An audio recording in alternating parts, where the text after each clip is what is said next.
Good evening and welcome to the June 27th meeting of the Lake Forest Zoning Board of Appeals. The board is here tonight to work together with all of you, property owners, neighbors, and architects to continue the tradition that allows community members to work together to preserve the qualities and the unique character that make Lake Forest a special community. We recognize the personal importance of each petitioner's request.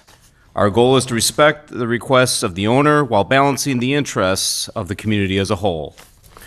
For those of you who may not be familiar with the Zoning Board of Appeals, the board hears all requests for variations in zoning and special use permits. The City of Lake Forest is committed to conducting open meetings. To achieve that goal, the board has adopted meeting procedures that ensure that all parties have an opportunity to speak. The procedures are detailed on the agendas available at the back of the room. This meeting is also broadcast on cable television. Speaking on behalf of the entire board and city staff, our goal is to move each petition through the review process as quickly as possible, while at the same time balancing the interests of the petitioners, neighboring property owners, and the larger community. With that, I think we'll go through introductions of the board. We'll start to my right. Michael Seaman, 3rd Ward. Mark Pasquazi, 4th Ward. Lloyd Culbertson, 4th Ward. Louis Pickus, 2nd Ward. Rich Plonsker, 2nd Ward. Kevin Lewis, 3rd Ward. Nancy Novitt, 1st Ward. And from the city staff, we have Kathy Cerniak, Director of Community Development, and Michelle Friedrich, Planning Technician, correct? Yeah, very good. Okay, first item on the agenda is a recognition of former chairman Robert Frankson. Mr. Frankson was a ZBA board member from 2011 to 2013, and from 2013 to 2016, our chairman. He presided over 40 zoning variances, including Lake Forest College Nolan Hall in 2012, Knollwood Club Paddle Court in 2012, Ragdale, what was this? I don't think was I part of that? The Ragdale Ring. The Ragdale Ring, 2014. And the Paddle Court Edition at Lake Forest Club of 2014. My personal experience with Bob was great. He welcomed me to the board with open arms. He was great to talk to and bounce ideas off of. He ran the board terrific. We really appreciated his service. And I commend him for your time as chairman of the board. I don't know if anybody else has any comments to make for Mr. Frankson. Well, He was heavy with the gavel. He kept order. he did. Yes, I would like to say that I thoroughly enjoyed working with Mr. Frankson, and his carrying the meeting through quickly and efficiently was a pleasure to work with. Very good. So, Mr. Frankson, in recognition of your tenure on the ZBA and as a chairman, we have a over here.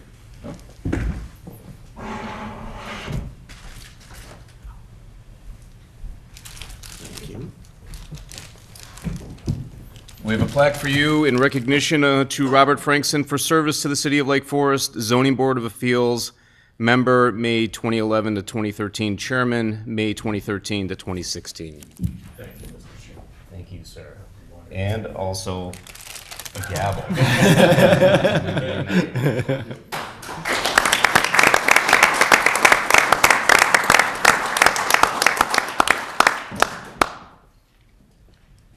Just a couple of remarks, if you mind, Mr. Chairman. Please. Thank you.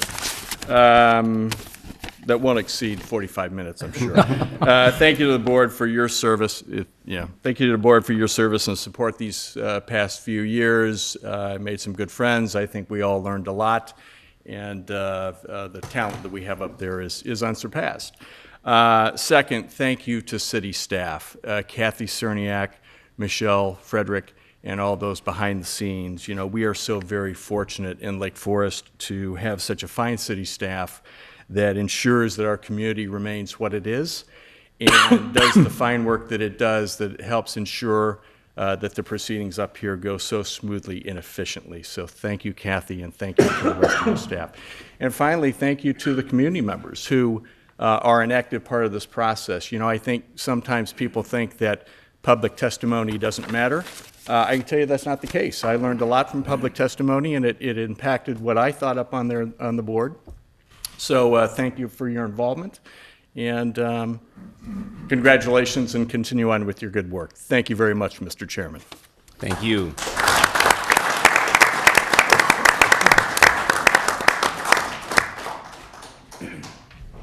Okay, next item on the agenda is consideration of approval of the minutes from the April 25th, 2016 meeting. Does anybody have any comments regarding the minutes from that meeting?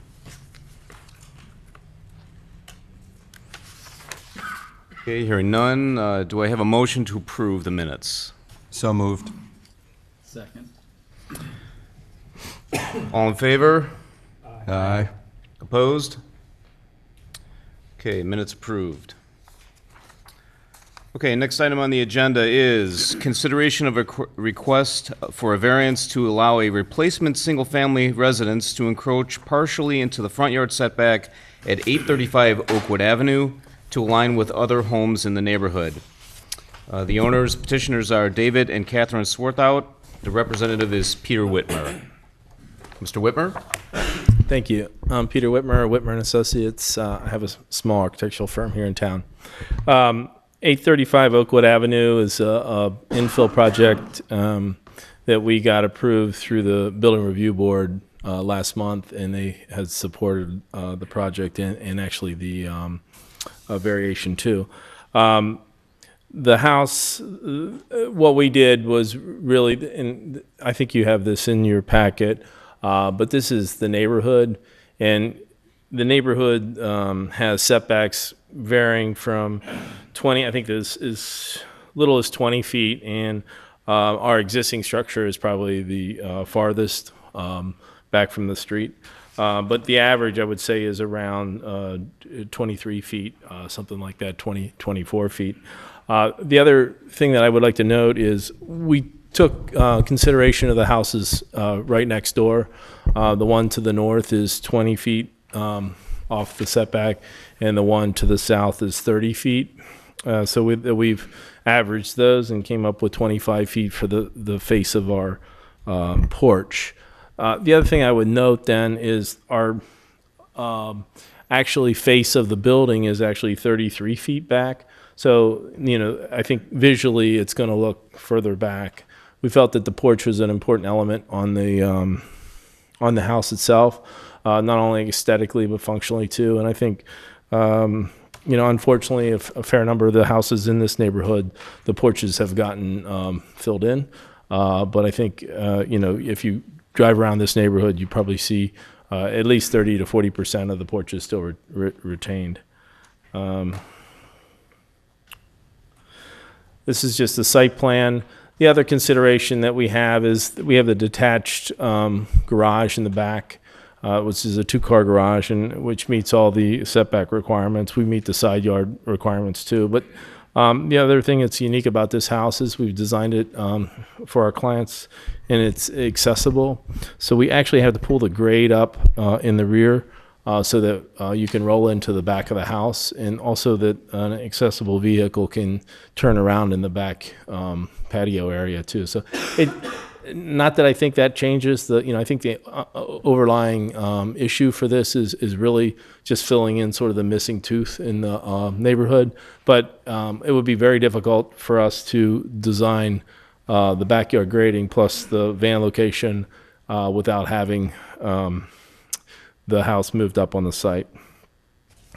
This is just the site plan, which shows the varying levels of the 25 feet to the front edge of the porch, then the 33 feet to the face of the house itself, and then the required 40 feet, which would be back. These are just the grading plans. This is just some contextual images. Here, you can just see, I just note this elevation where the porch is actually, in the front elevation, you see that this porch element right here is the 25 feet, but then the 33 feet is really the face of the house. And I still think that that's really the mass that you see. These are just the other elevations. And this is just a rendering showing three-dimensionally how that porch piece fits off. So I think that concludes really my presentation, and be open up for questions. Thank you.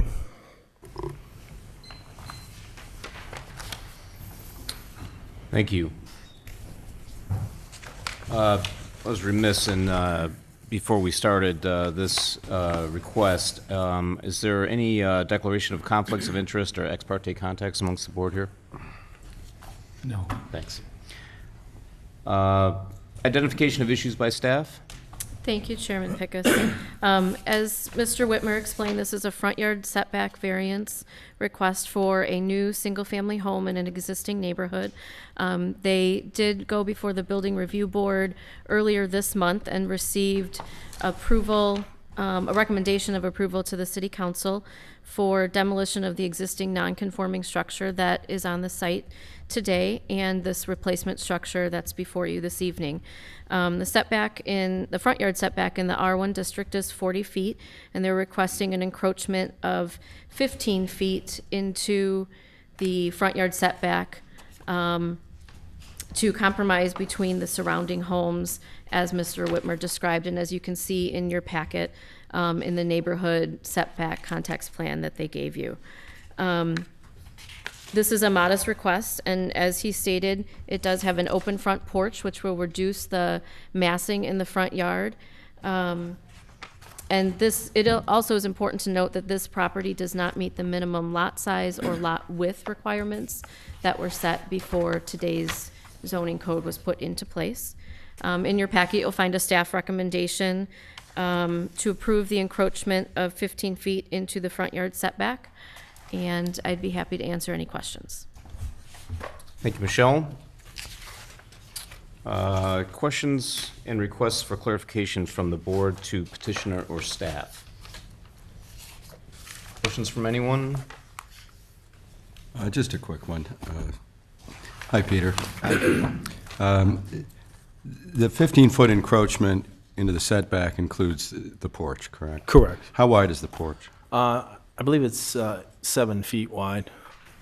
We wanted to make it deep enough so that you could have two chairs out there, sort of typical width of a porch. Right. So the primary mass of the structure is actually 7 feet further back? Correct, the 33 feet, yeah. Okay, thank you. Any other questions from the board? Public testimony not to exceed 5 minutes per speaker. Is there anyone who wishes to testify from the public? No? Okay, no cross-examination. Okay, final questions from the board or petitioner or staff to the petitioner or to staff to provide additional information. Anything from anybody? Okay. Discussion? Anybody have comments? It seems pretty straightforward. I think a simple drive-by of this property gives you an idea of that as it currently is, it kind of stands out. It's set back so much farther than the other adjacent properties. So all in all, I think this is a pretty straightforward petition. I'm in agreement. I believe that this is consistent with what the block is looking for and what we're here to approve. I personally think it's an improvement to the current situation on the block as it is right now, so. And I'm glad that the porch is deep enough to actually use, so that you can put furniture and enjoy it. We have a front porch like that, and it's great.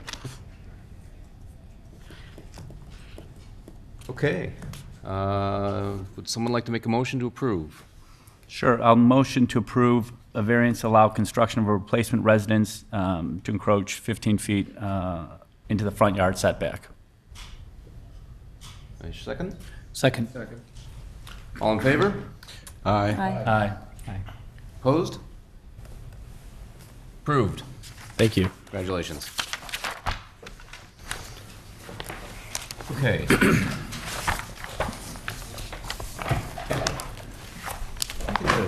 the language to swear in anyone who wants to give testimony? I've got it right.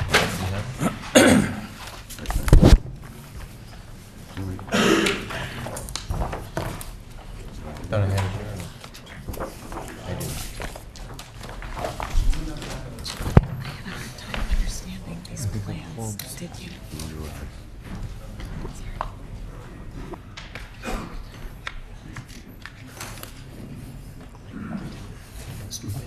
Well, there is specific language, I think, that they should be able to give you. I don't have that, but it can be as simple as you solemnly swear to the truth, the whole truth. Okay, fair enough. Okay. The next item on the agenda is consideration of a request for a variance from the side yard setback to allow construction of a second-story addition over an existing one-story element located at 611 East 11 Illinois Road. The owners are Zachary Jacobs and Stephanie Caparelli. Representative is Michael Rozovsky. Did I say that correctly? Brilliant. Yeah. Could you raise your right hand? I'd like to swear you in before you give testimony. Do you swear the testimony you're about to give is the truth and nothing but the truth? Yes, sir, I do. Very good. Any declaration of conflicts of interest or ex parte contacts? Okay. Mr. Ravosky, your show. I have to apologize for a couple things. First of all, Mr. Pickus and the board, thank you very much for the opportunity tonight, and to Ms. Cerniak and Ms. Friedrich, thank you very much. But I thought the meeting would run a little bit before it got to us, so I have my clients running a little bit late, putting their daughter to bed. Probably the newest residents of Lake Forest, moved in last week, so but in any case, we'll kind of move. We are here to request a variance to the side yard setback for a small house that they just acquired on 611 Illinois Road. Wonderful, charming arts and crafts cottage, really, in effect. Dates back to the 19-teens. Maybe 1918 we have heard, and clearly, but in just a magnificent shape. The people through the years have taken great care of it, and Miss Caparelli and her husband Zach Jacobs are very excited with their new daughter Apollonia to be at Lake Forest.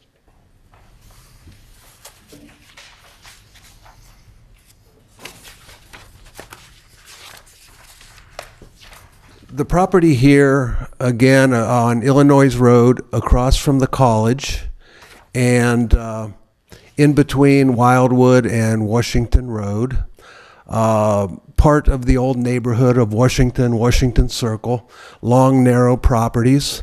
And I'd like to just make a couple comments, and I apologize we can't see this, but it's in your package. This is R1 zoning, which puts us at a 10-foot side yard setback.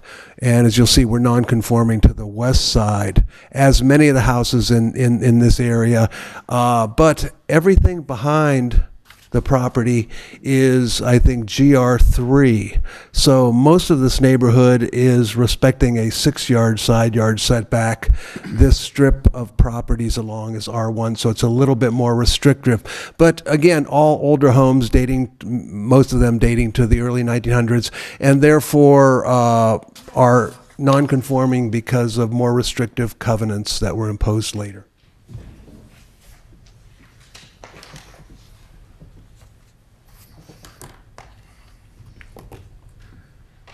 Again, what we have is the existing property, and again, the house is conforming to all setbacks except for the west side, where we are positioned with the existing house about 3 foot from the property line, a one-story portion in the back positioned about 4 feet with a 10-foot setback line. If I can, I'm going to stop for a second to introduce you to Miss Caparelli, Mr. Jacobs, and Apollonia. Good evening. What we are proposing is additions of approximately 10 foot to the rear of the property.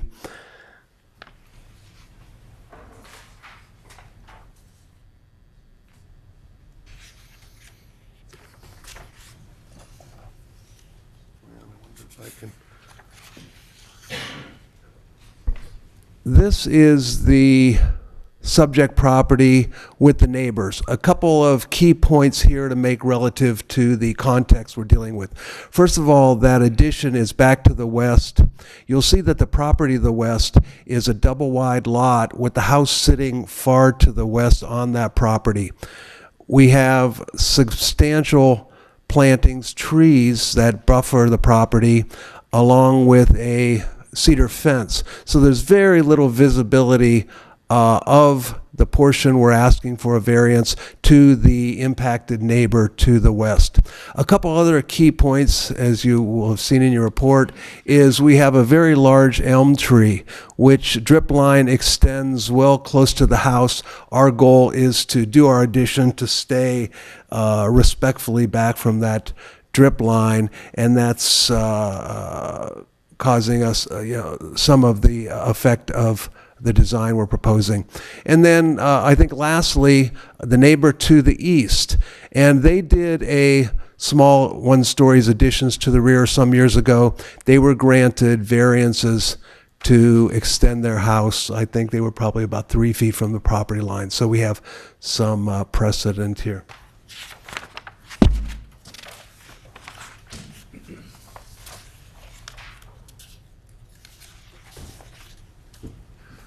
Again, a cottage of sorts, and I'll just point out to the elevations you'll see in your report, but I would like to point out the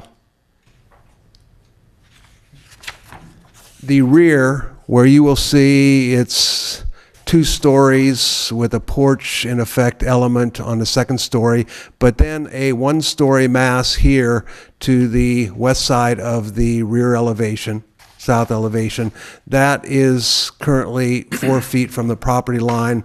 The variance we are requesting is to add a second story over this existing 1-story element, and then the other additions we are requesting would respect the 10-foot setback line with any new foundations. Now, we have included in the package a alternate A, which I'll speak to just for a few minutes, which does ask that that addition move 2 or 3 feet closer to the property line into the setback to allow us to, I think, do a little bit better with the design. That 10-foot is causing some compromise on a property that's 50 feet.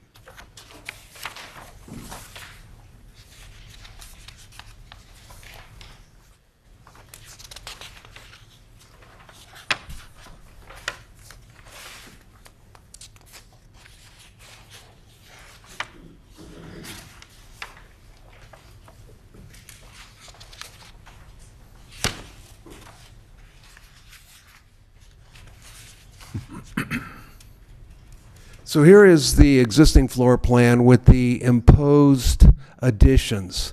This is the rear, and you will see the proposals we're making are, first of all, a 2-story mass. Well, let me show you first. Here is the 10-foot setback line protruding through the house on the west side.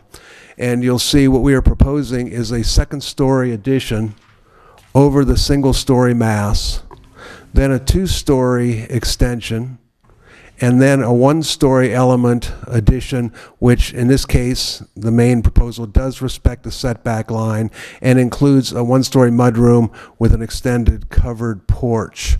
You'll see from this, as I mentioned, that tree, allowing us to spread the additions out. This house, probably when we're done, is still only about 85% of bulk, so it's a modest house that we're maintaining as modest. Having to respect the setback line completely would force us to push additions back in this corner, both one, creating more awkward architectural opportunities or challenges, and second, pushing us closer into that major tree proximity.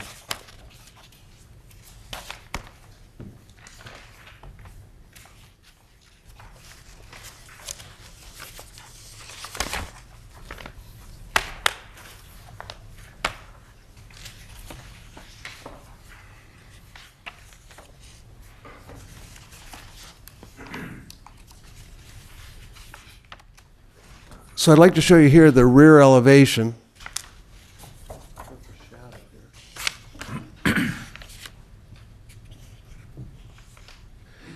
And you'll see from the rear elevation, first of all, the two-story gable mass, which extends across from the existing house, overbuilt into the roof, and then projects, again, respecting the 10-foot setback line. Here you'll see the one-story mudroom with covered porch, and then you'll see here the second story over the existing one-story element, here being the 10-foot setback line. What I'd like to point out here is, as related to what we call our alternative A, what we have here is not a bad design. It's actually a good design. We really like it, but we think it sub-optimizes kind of this narrow property and what we're trying to do with the small houses. By pushing this 10-foot, we are forced to, here's our kitchen, to exit through from the house into the mudroom and then outside.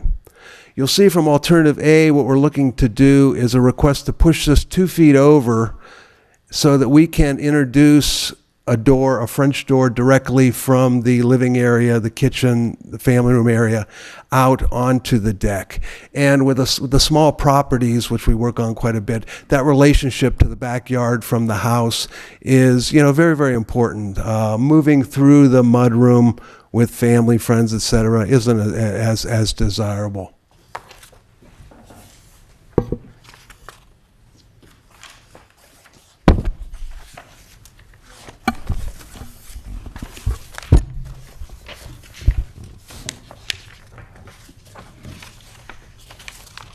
Real quickly, to finish up, a landscape plan, and over to the right is our current plan, where you can see the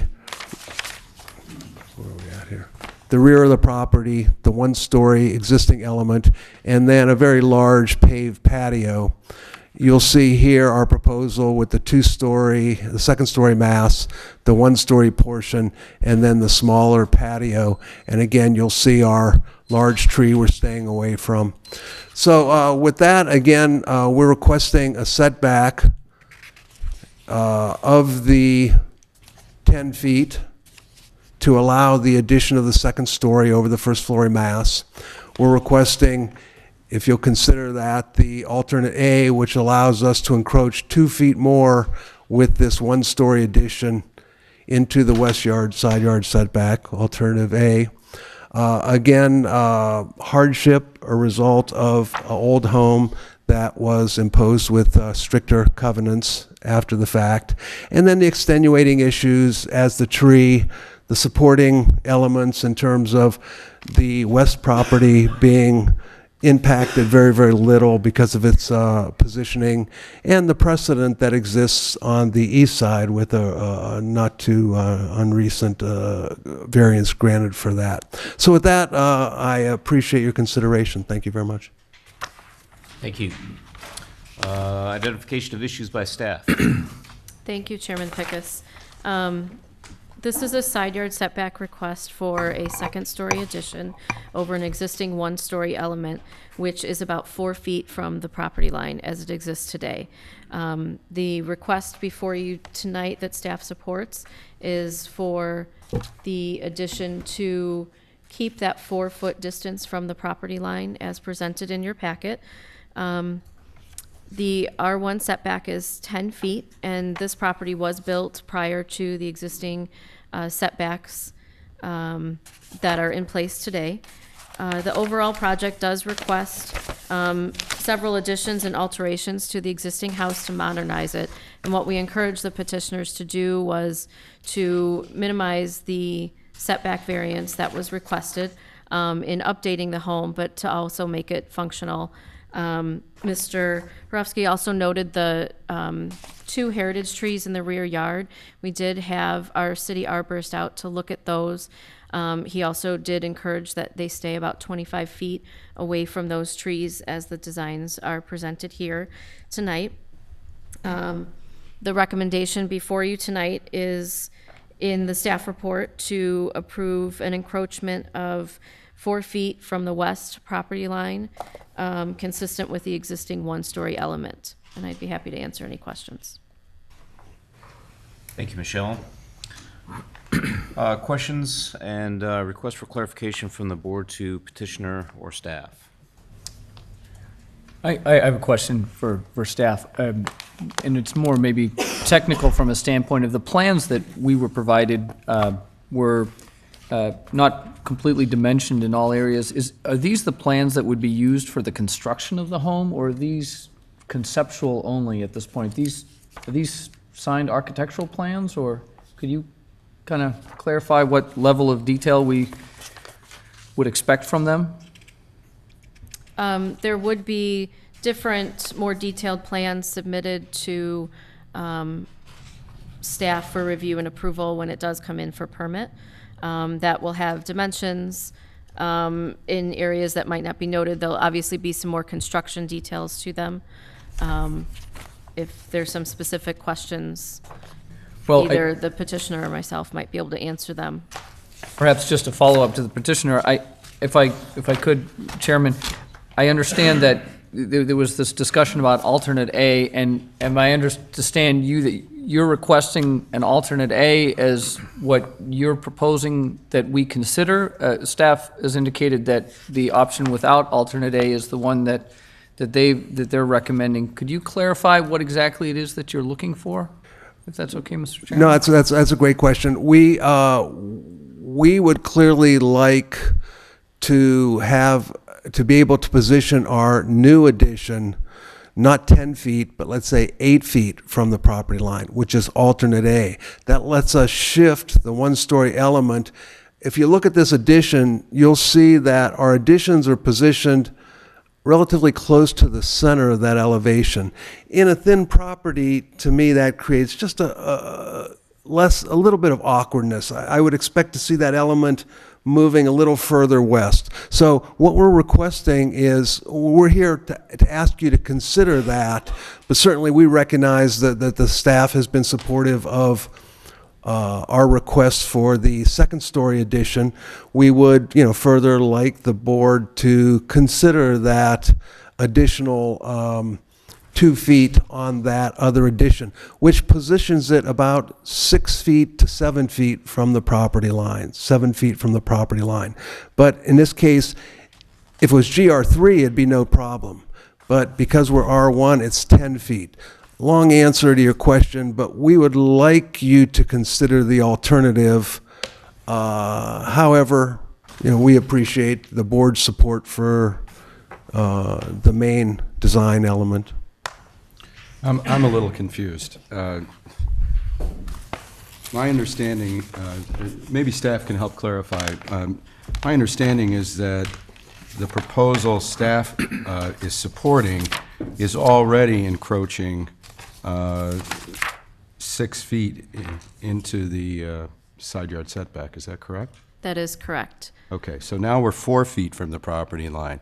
What are you proposing to do? Okay, it's a little tricky. What we have is the 6 feet that we're encroaching is to build a second story over the existing one-story element. We're in addition doing a further one-story addition.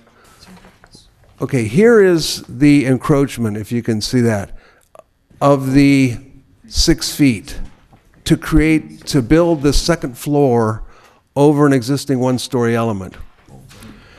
The other parts of the addition in our main design scheme respect the 10-foot setback line. So in effect, what we are looking for in the request is the variance to build a second story over an existing one-story. But again, we're requesting further, if you consider it, to let us take this new one-story porch and mass and shift it west 2 feet. Now, it's not anywhere near as close to the property line as the existing one-story mass and the two-story construction over it. Therefore, that's the most onerous. That's the 6 foot. This drawing does not show that additional 2 feet. Correct, it does not. Okay. May I ask staff what their objection is to that additional 2 feet on the subordinate mass there? Yes, so we encourage them to reduce the amount of setback request. The board in the past has seen different requests in existing older neighborhoods such as this to construct an addition over an existing one-story element. And in the past, they've been supportive of something like that. This is new construction within that same setback area, further impacting the neighbor to the west in a different manner than the impact is today. Okay, thank you. You know, it might have been helpful if we saw a drawing that showed alternate A. It's in your package. It's the last several sheets of your package. Do you have something you can put up for? I didn't want to exceed my 10 All right. minutes. And I would say, relative to the neighbor to the west, the element we're talking about now is almost invisible to the neighbor from the west because it's a one-story element behind a 6-foot fence which sits up about 18 inches. So the impact on this alternate A that we're talking about now is almost none to the neighbor to the west. Can't be seen from the neighbor to the east. But let me put that up for you, sir.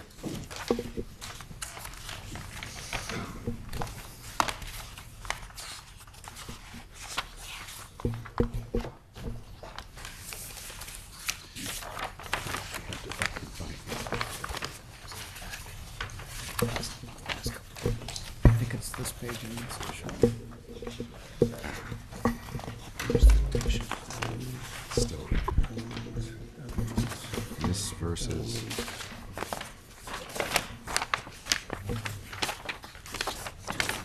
Okay.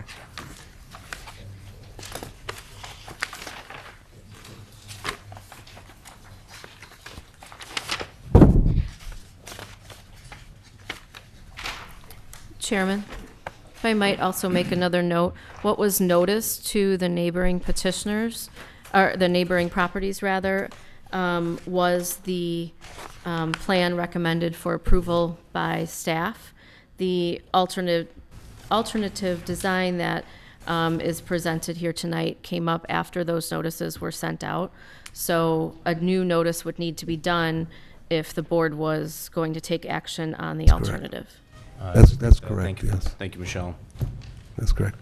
This is the Alt A, which shows, again, the 2-story is over this element right here, which gives us the 4-foot setback from the property line. Here's the 10-foot, and you can see in this alternative, we're taking the 1-story element and flat roof porch and looking at the possibility of pushing it to the west. What that does is allows us to, one, position this mass a little more centered on the architecture of that addition, and two, you know, possibly more important, is just to introduce a, let's say, a French door with light where the use of that room then is directly out to the porch and the yard. But correct in that we were moving quickly. The staff was great in terms of working with us to allow us. It was just we were pushing towards the end when we were modifying from a far more larger, impactful design, and we came back and said, "Do you mind if we bring this in for at least a conversation?" So. Do we have any other questions from the board for the petitioner or staff? When I went to look at it, I saw that there were 3 trees on the west side of the fence, and then it looked like 2 more trees deeper into the western neighbor's lot. Yes, ma'am. Any of this impact those 3 trees that help shield the 2nd story from the neighbor's view, and it gives them privacy as well? Yes. I think when we had forestry, the arborist out from the city, because I think he felt because those trees are sitting up about 18 inches on the property, that it's unlikely that those roots are down in, and he didn't feel that they would be impacted. Somebody did consider that? Yes. Okay. Thank you. I can also confirm the arborist did look at the trees on the neighboring property. And because the request before you, the encroachment piece of it is just 2nd story, it won't impact those trees. He said they are of good quality, and to keep any further addition away from it. But if this alternative A is considered, then is that something that needs to be addressed?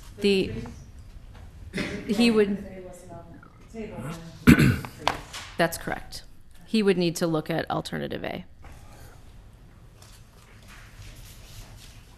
So would you prefer consideration of alternate A and take some extra time and have them complete their review, or what are you proposing to do? Pardon me just one moment if I can. Would you like to weigh in, please? Yes. Well, yeah, sure. Can you come to the mic? And you would like to speak in the mic, please? And would you like to swear Ms. Caparelli in here? Swear the testimony you're about to provide is the truth and nothing but the truth? I do. Thank you. I'd just like to say, well, first of all, we're excited to be in the neighborhood and happy to be in Lake Forest. I'm an alum of the college, and I am a professor adjunct at the college now, so we hope this to be our permanent home. We just moved from the city. Prior to this project being presented to the staff, before Mike presented it initially, I presented a packet to both neighbors on both sides, which had a even more encroaching, I guess, if you will, plan. It was just continuing the property line out, which is only 2 or 3 feet from the fence. So I presented it to both neighbors on both sides, not this design, but one that was not respecting the variance at all, or the setback rather, and both of them were supportive. So I don't know if that makes a difference to the board at all. I don't know if, we are hoping to get this project moving along because we are currently in the house. And as you can see, we have a toddler, so the quicker we can get this started and moved, and especially before the semester starts, I know we can't get anything started before I start teaching again, but we would like to move this along, but we want to live here forever, and we would like this to be as, just the smartest design would be great. So anything you guys can do to speed the process up, I understand there are rules and as far as giving notice and stuff, but yeah, I don't know. I guess it depends on what the board's, what the board is feeling to do at this point. But yeah, the quickest we can do it. But if we can, like I said, we want to live here forever. So if you need a little more time to consider giving us a couple extra feet, then I guess that's okay. I guess it depends on how. Is it another month? Is it a couple weeks? So Sure. Add if I can. If I can, I might suggest, since there is potentially some consideration of it, we still have work to do in terms of next week going to building review. So we're really looking for you guys to weigh in, us to be at building review board to say, hey, here's the feelings of zoning. We still have then yet to do construction drawings, et cetera. So I would suggest, if it's something you would consider, that we don't necessarily lose that much time if we do. And Michelle is correct. We would need to, revisit with the neighbors formally. So, I think it's something that we would like you to consider. And if such, we would, potentially come back at the same time. We would at least have direction clear for next week's meeting with Building Review Board. And then we have other works to do. So thank you very much. Yeah. Sure. Kathy, I'm kind of feeling that I don't think we really can approve alternate A tonight. I would agree with that. I think we want to be sure to properly notice the neighboring property owners. Yes. We noticed with the material that was submitted, and we can certainly renotice and get more clarification, so that we can be very clear on whether there would be any impact, any need to cross the property line to facilitate construction, but we can certainly do our due diligence and get a proper notice out.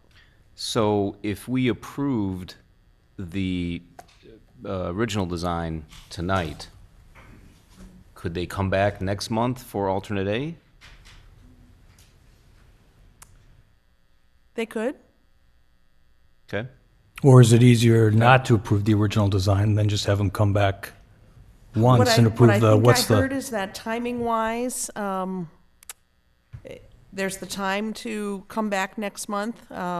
If you approve a variance, remember that goes forward to the city council, and then we would need to invalidate that variance and approve a new variance. So it's probably simpler if you continue it. Yes. If in fact the petitioners are agreeable to that. I would say, as Ms. Caparelli said, hopefully they're going to be there for the next 50 years with this home. And I think it's important with these small houses, get it right. They're going to live there a long time. And while we're all in a hurry, I think, you heard Miss Caparelli suggest that they're going to be there a while. They like to really get it right. So I think we can facilitate things. We can get drawings done, construction drawings, et cetera. But I think if you give us some decent direction to go to the board next week, they'll weigh in and we'll see what happens. Thank you. Okay, well, I'll tell you what, why don't we continue with the procedures through this item, and then when we get down to board discussion and comment, we can determine the right course of action to help out these folks. So, with that, do we have any public testimony on this item? Anybody who wishes to speak? Okay, hearing none. Final questions from the board to the petitioner or staff? Okay, no rebuttal. So, board discussion. So I'll just kind of throw in my 2 cents here. It sounds to me like they want alternate A design. My personal feeling is I think alternate A design is good. I think it's a minimal intrusion. I don't really have any issue with it, but as Kathy noted, we really can't approve that tonight. So I think, and I think it would be more of a hindrance than a help if we made an approval on the base design, because as Kathy mentioned, that would go to the city council then for their review and approval. I think it would set them back more time. So it's my feeling. I don't know if anybody else has any thoughts. I agree with Chairman Pickus to send it back if the alternate A is really your end goal here. Let's do it right and let's get alternate A presented and agreed to, and then have city council decide on it. Yeah. Well, could I, Chairman? Please. On that note, I think it sounds to me like, from what I'm hearing and from my opinion, that the as presented plan would be an acceptable variation within the standards that we've been asked to look at. Alternate A, I'm not sure meets that same level of standard, and whether that we could approve that or not, I think we'd need to look at that a little bit more closely. I think there's some more staff work that needs to be done on that. From a standpoint of timing, I'm not sure what their timing is ultimately, but if it is to proceed with the as presented, staff approved, I would be inclined to vote in favor of that. But the other alternate, I think we would need to look at that further, and I would reserve, I don't want to give the impression that that's an automatic if they Certainly, came back. no guarantee. No guarantee that alternate A would be approved. If I may? Please. I'd ask staff, what kind of position does this put the Building Review Board in? What are they going to be approving? A or A ante? The Building Review Board, I think, will help us understand the details of the project. We will let them know of your discussion. So I think it's certainly, in fact, sometimes it is a benefit to you if the Building Review Board reviews something first. So I don't think there's a problem with that. Okay. So they'll consider alternative A. Yes, and again, getting a greater level of detail, I think, will answer some of the questions that Board Member Lewis raised. Thank you. Given that answer, I would vote for continuance. Okay, any other comments or discussions from the board? Okay, would someone like to make a motion?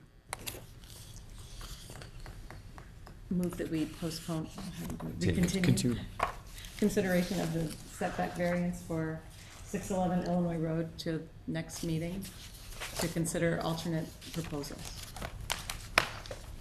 Second. Just a point of discussion, just so the petitioner is aware, will there be a July meeting of the ZBA? Yes, there will be. Okay. Thank you. And on the motion on the table at the moment, it's when they come back to us with the proper notification. It's no, that's up to them we'll hear it when it gets back on the agenda, not necessarily automatically next month. Yeah, if they meet the requirements for submission on time, of course. Okay, so we have a motion. Do we have a second? Second. All in favor? Aye. Aye. Opposed? Okay, request is continued. Thank you very much for your consideration.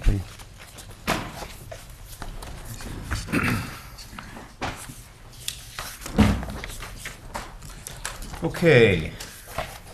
The next item is special use permit amendment, continued consideration of request for an amendment to the existing special use permit for Farwell Field at Lake Forest College, 250 Washington Road, to allow temporary lighting on the field annually for 3 weeks after the end of daylight savings time.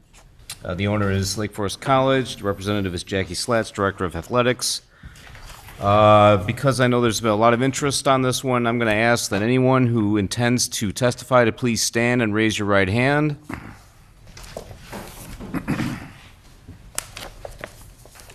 Do you solemnly swear that your testimony that you will give will be the truth and nothing but the truth? Thank you. Okay, do we have any conflicts of interest or ex parte contacts? Okay, seeing none. I'm not Jackie Slats. You're not Jackie Right. Slats.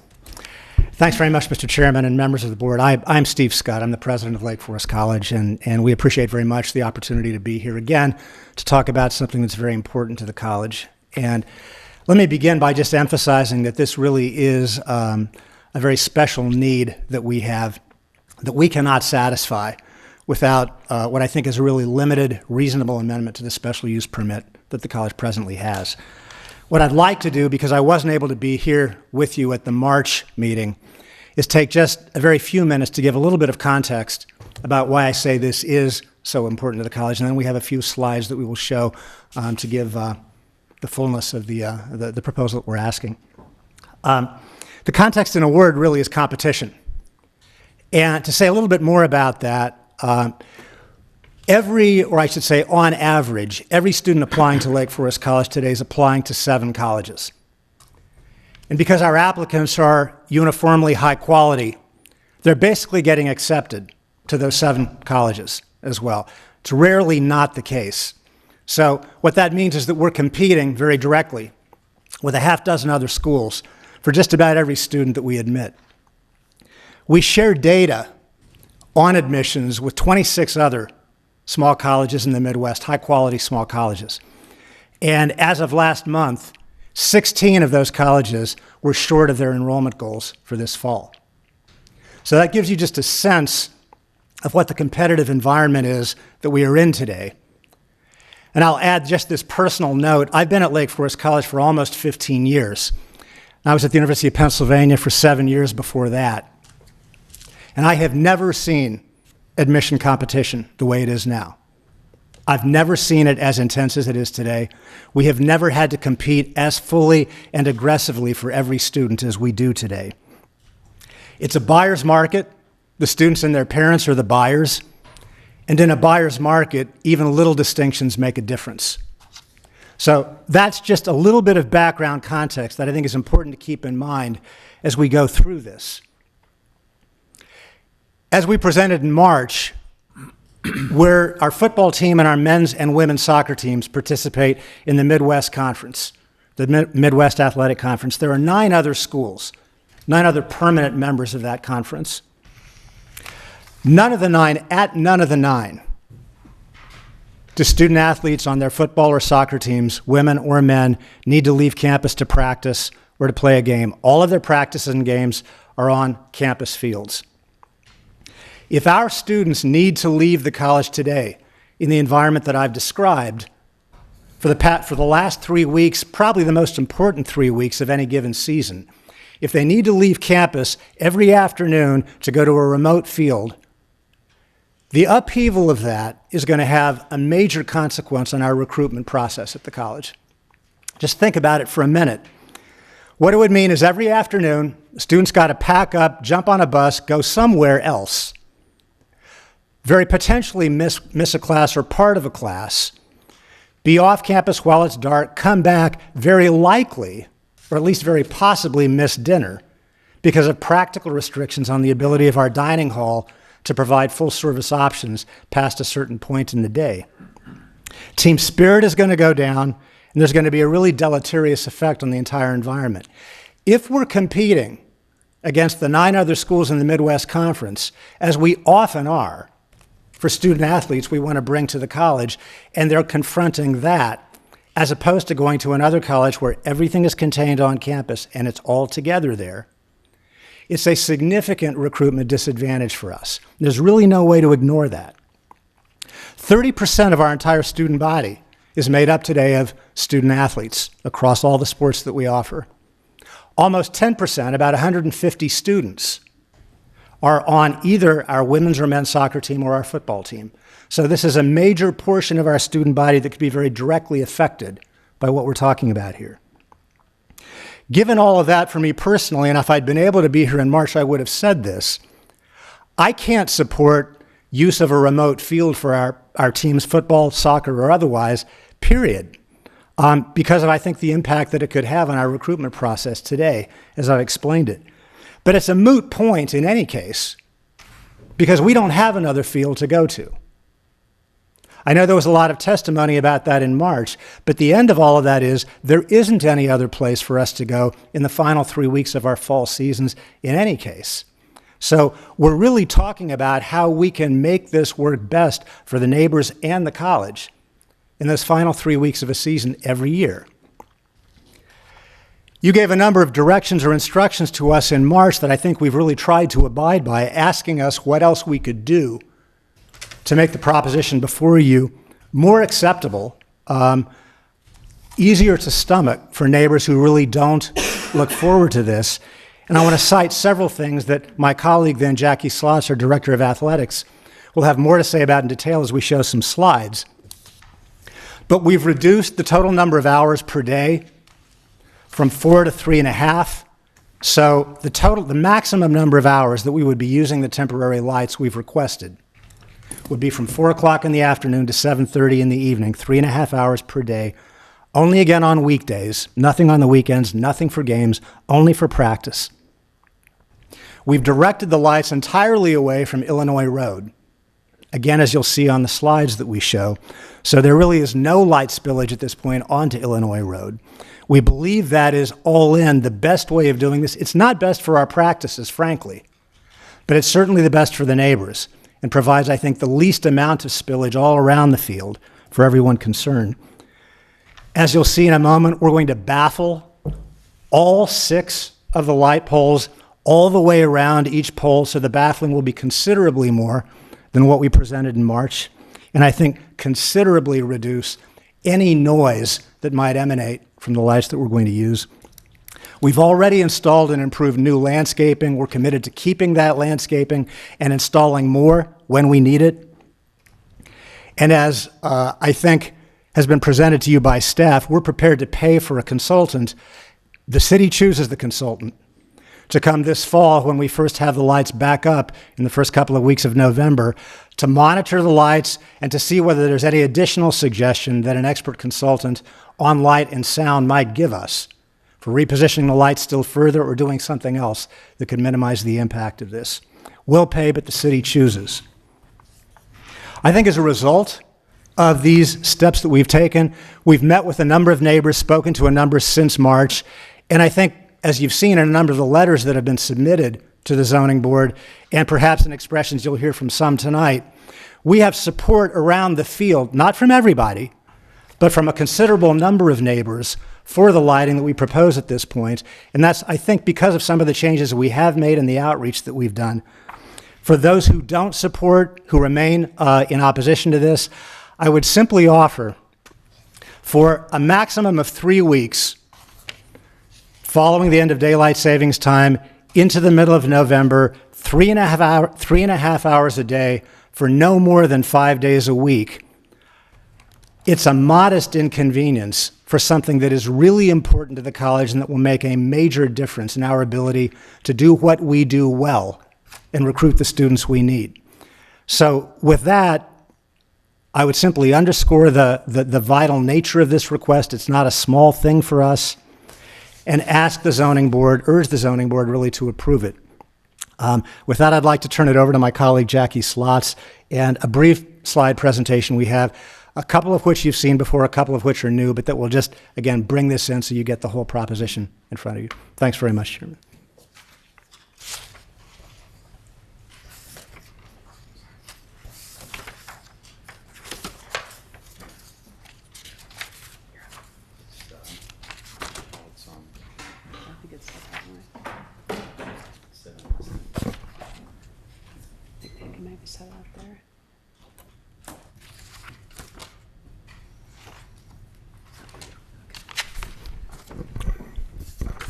Thank you, Steve, and zoning board. I appreciate being here again tonight.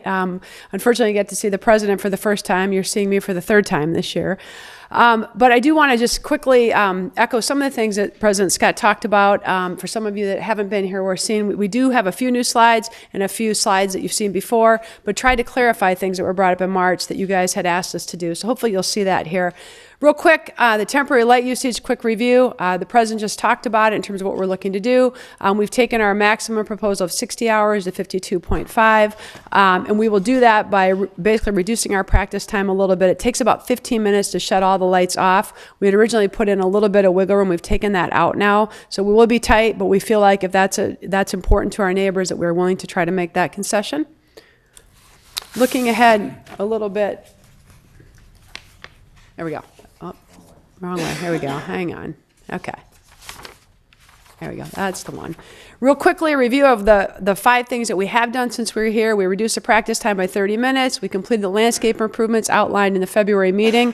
If you recall, we talked about 2 specific areas at the last meeting. We have completed both of those. It was 4 spruce trees along Illinois, and it was 9 arborvitae along the north end of the field. We agreed with the city to talk about the acoustic and light consultant. We agreed to purchase a sound baffling, and we hosted yet another open house this fall. This is just for everybody to see. This is what our original proposal was on November 2nd. This is what we came into, had proposed when we came to the city. It was 3 lights on each side of the field. That is the optimal light placement for our athletic teams. That would say that is not, that is how you would, that's the best lighting for the field. Okay, that's what our proposal was.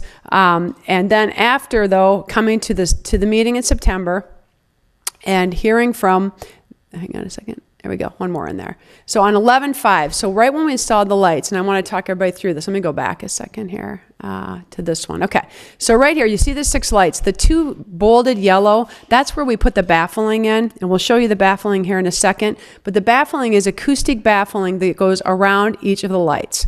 Okay, and we had bought 3 panels for that just as a testing because it was a product that we said would help the noise on the generator. So we had purchased that at that point. So that we put these lights up the very first day. We wrote the neighbors a letter telling them we were going to put the lights up, invited them all to come out, walk around, give us feedback, as much feedback as we could from the time the lights went up.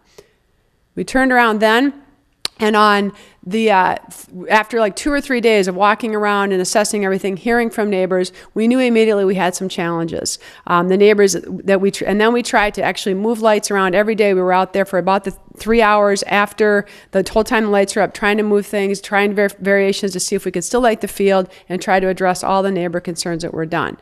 Where we arrived at that was really pretty quick order here. You can see the baffling now. We moved it to the other end, and we tried this configuration on November 5th.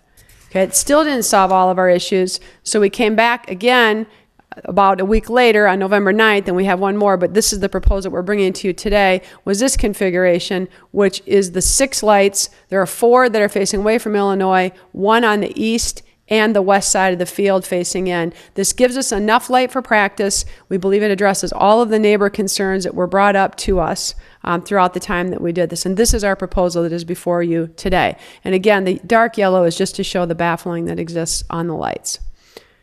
Moving on. Quick, you've seen this slide before. That just gives you an idea of the height. The maximum height of the lights is 30 feet. It's 3 feet less than the top of our press box. That's just to give you an idea of landscaping is about 45 feet right there. That's on the Illinois side of the road. This is a landscape plan. We had asked at the last meeting that we did not have a landscape plan, and we wanted the city to have this. And Dave can certainly provide more detail on this, but this is what we will be proposing to do over time. All of the darker circles are proposed landscaping that will be done. Okay. This is a landscaping that has been done that we had outlined in the March meeting that we have completed. You'll see there's 9 arbor vitae. This is along the north end of the field. Right here you'll see those. This other is the spruce that were planted along the Illinois roadside. Okay. This is a picture of the temporary lights. It's a little larger photo than we had in the last slide when we presented here. This is the only temporary light that is rentable in the Midwest. We've looked at every option in terms of what the lights are. It's a pretty standard generator power light. This is a little bit, this is from the specs of the company. We've talked about this before, but just to highlight some things, they are diesel powered, 440,000 lumens per tower. It's not equivalent to a normal lighting tower of a football or soccer field. It would not be an acceptable light level. It's not high enough for that, but they will adequately light a recreation or a practice situation. So that's the level of lighting that those lights will give us. The sound, 85 decibels per unit. This is actually directly from the specs. If you're standing right next to it, it sounds like a garbage disposal. At 20 feet, it sounds like an air conditioning condenser unit. And at 100 feet, it sounds like a canister vacuum cleaner.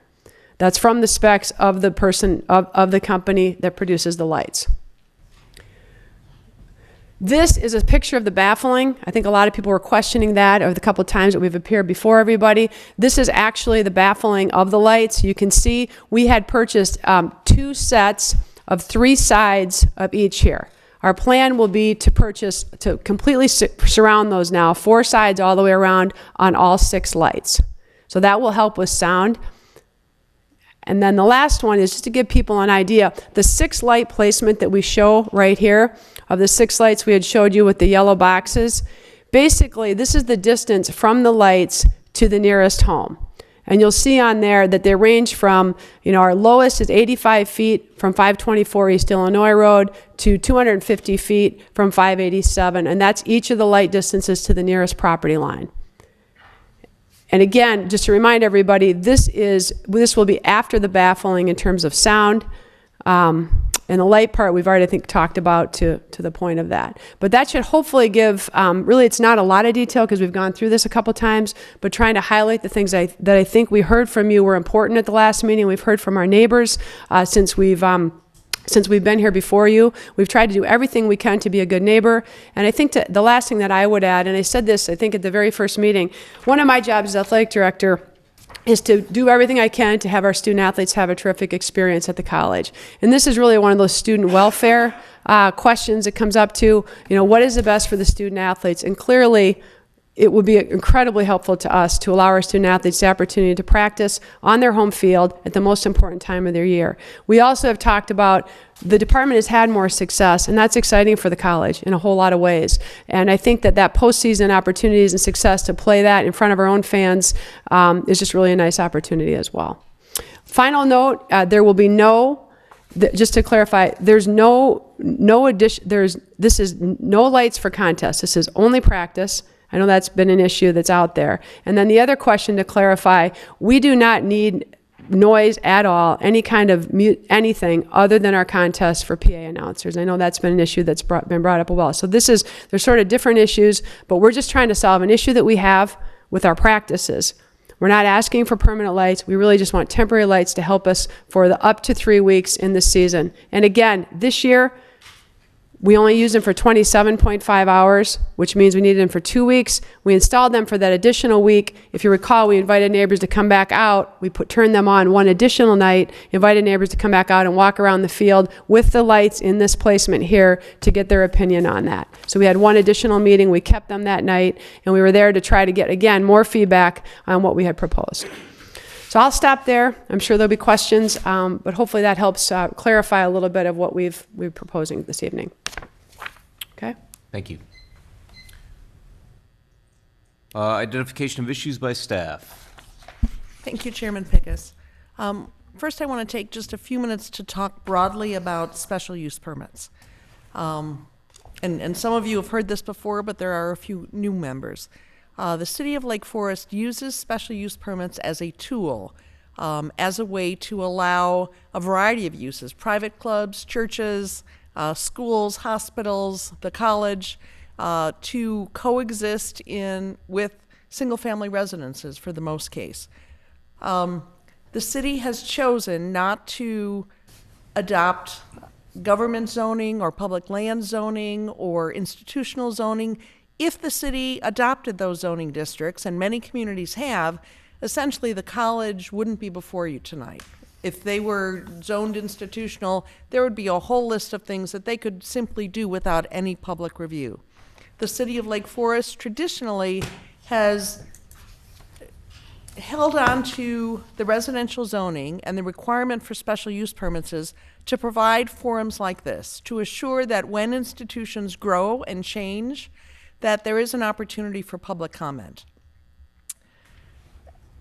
And having said that, the various uses in our community really have been talked about by the city council, by members of our community, as uses that really add character and add distinction to our community. They've been identified as really making our community special.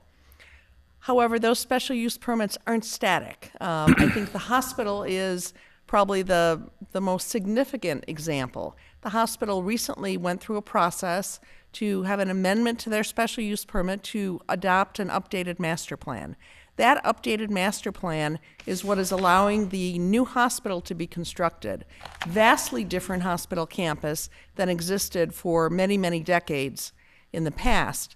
But after much discussion, the community decided, the city council decided that that was an important step for the community to take. On a much smaller scale, private clubs such as the Lake Forest Club, they've come forward a number of times to add paddle courts, to add lights to their tennis courts, to expand parking lots. The Winter Club, I believe some of you were on the board when the Winter Club came forward, added not only paddle courts, but added additional permanent lights to the permanent lights that already existed. The Knollwood Club took a similar approach. Paddle court 15 years ago wasn't what it is today. Those changes allow those clubs to thrive and continue to be vital going forward. So with that background, to talk about the request before you tonight. This is the third time that the zoning board has seen this request from the college. You saw it in September. At that time, based on your recommendation, the city council said, we want to support the college, let's move forward. Let's allow an experiment with the lights in 2015, and after that, let's reconsider whether lights should be allowed on an ongoing basis temporarily. In the staff's opinion, the 2015 experiment was in fact successful. It gave us information. It allowed some members of the board, certainly staff. I know that some of our aldermen were near the field, drove around the streets of the field, walked around the streets near the field to observe the lights. It allowed the opportunity for the college to understand how the baffling worked, how it didn't work, allowed the college to move the lights around. The college offered a number of opportunities for residents to come in and provide input to observe the lights firsthand. So they took those comments into consideration. The college was back before you in March with the benefit of what was learned in 2015 and asked for approval of the use of temporary lights going forward. Importantly, the college is not asking for approval of permanent lights. There's nothing that would prevent the college from asking for approval of permanent lights. In fact, the Winter Club has asked for and received approval of permanent lights. The Knollwood Club has asked for and received approval of permanent lights. The Lake Forest Club has asked for and received approval of permanent lights. There are permanent lights at West Campus and permanent lights on the fields at Deer Path Park. However, the college is very sensitive to the fact, in my experience, to being in a residential neighborhood and in some cases to being very close to single-family homes. So the request you have before you is to allow the use of lights 52.5 hours each year for a total of up to 3 weeks immediately after daylight savings time, Monday through Friday. The hours have been reduced as discussed by the board. The hours as now proposed would be 4 o'clock to 7:30. No music will be played, no games will be played. The field will be used for practices only. Baffling will be purchased and installed for all of the lights. The light poles will be lowered in between practices each evening. The request that is before you, in staff's opinion, does seem to respond to the extent possible to resident concerns. Every petition you see is really a balancing of a variety of interests, whether it's a small variance or something much larger. This does seem to achieve a good balance. Since your March meeting, the college has done additional investigation of baffle material. The college has invited city staff on 2 occasions to meet with various college staff and really brainstorm what the options are. And we've talked through many, many options, from starting practice at daybreak in the morning to the feasibility or safety of using fields that are not artificial turf, and really the safety of those fields could be questionable in November. So a lot of time has been spent exploring alternatives. And finally, as a follow-up to your meeting, city staff has talked to a number of engineering firms, a number of acoustical engineers, a number of lighting consultants, and what we heard from all of them is the best way that they can evaluate this is not by looking at specs or materials that are in your packet, but to be on site when these lights are used. They have suggested that they would visit the site in advance of the lights being used so that they do understand the ambient noise, the ambient light, and then revisit it in real time when these lights are being used next fall. And on an ongoing basis, work with the staff and work with the college to give us input on ways that we perhaps could further mitigate any impacts. I think with that I'll stop. Staff has outlined, I believe, about 10 conditions of approval. The staff report does offer findings in support of this project, this petition, and I would be happy to answer any questions. Thank you, Kathy. All right, questions and requests for clarification from the board to the petitioner or staff? I have a couple. I have a number of questions, but I could defer and, sorry. I was proceeding. I'm sorry. I'm a little uncertain. Is music going to be played at practice or not?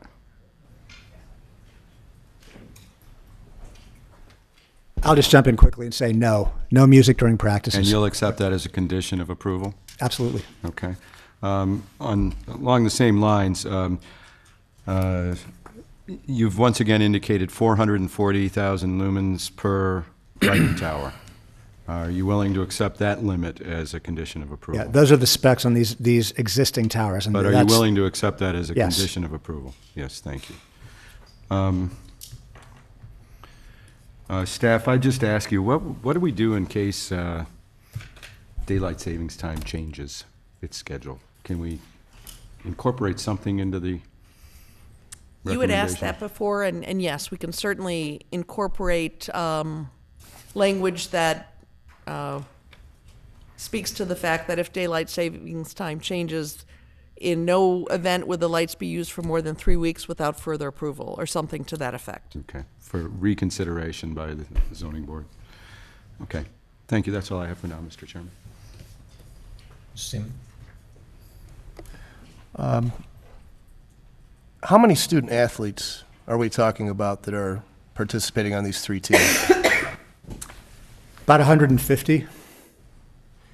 And noticing when it was used last year, did that include all 3 teams going to the playoffs, or how was that affecting the schedule? Yeah, it includes 1 week of our regular season football season, and it included 2 weeks of 2 weeks of both of our soccer, or 1 week of both of our soccer teams playing, and 1 week of just our men's soccer team playing.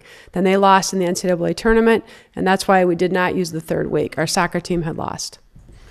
And is there a specific reason why the Fridays weren't used? Is it practical not to have practice those days? Or? No, it just happened. We had away games. Like for instance, the soccer team played at Wheaton on a Friday, so we just don't need Friday practices. The football team traditionally has like an easy walkthrough on Fridays, and they were on the road on Saturday, so they weren't here. If we did have a home game on a Saturday, then we would have a Friday practice. Would it be possible to limit the hours on Friday if it's just a walkthrough, or is it something you'd still need the full 7:30? I think we'd have to keep the time on Friday in case that we would have home soccer and football on Saturday. We would want to both give them an opportunity to practice. And I apologize, I've got a few here. I'm a Sure. newer member, but Yep. I've watched all the videos. So, when you did the baffling, did you take any readings at different distances to compare how the lights may sound and what the baffling may actually accomplish? We did not do decibel readings at this point.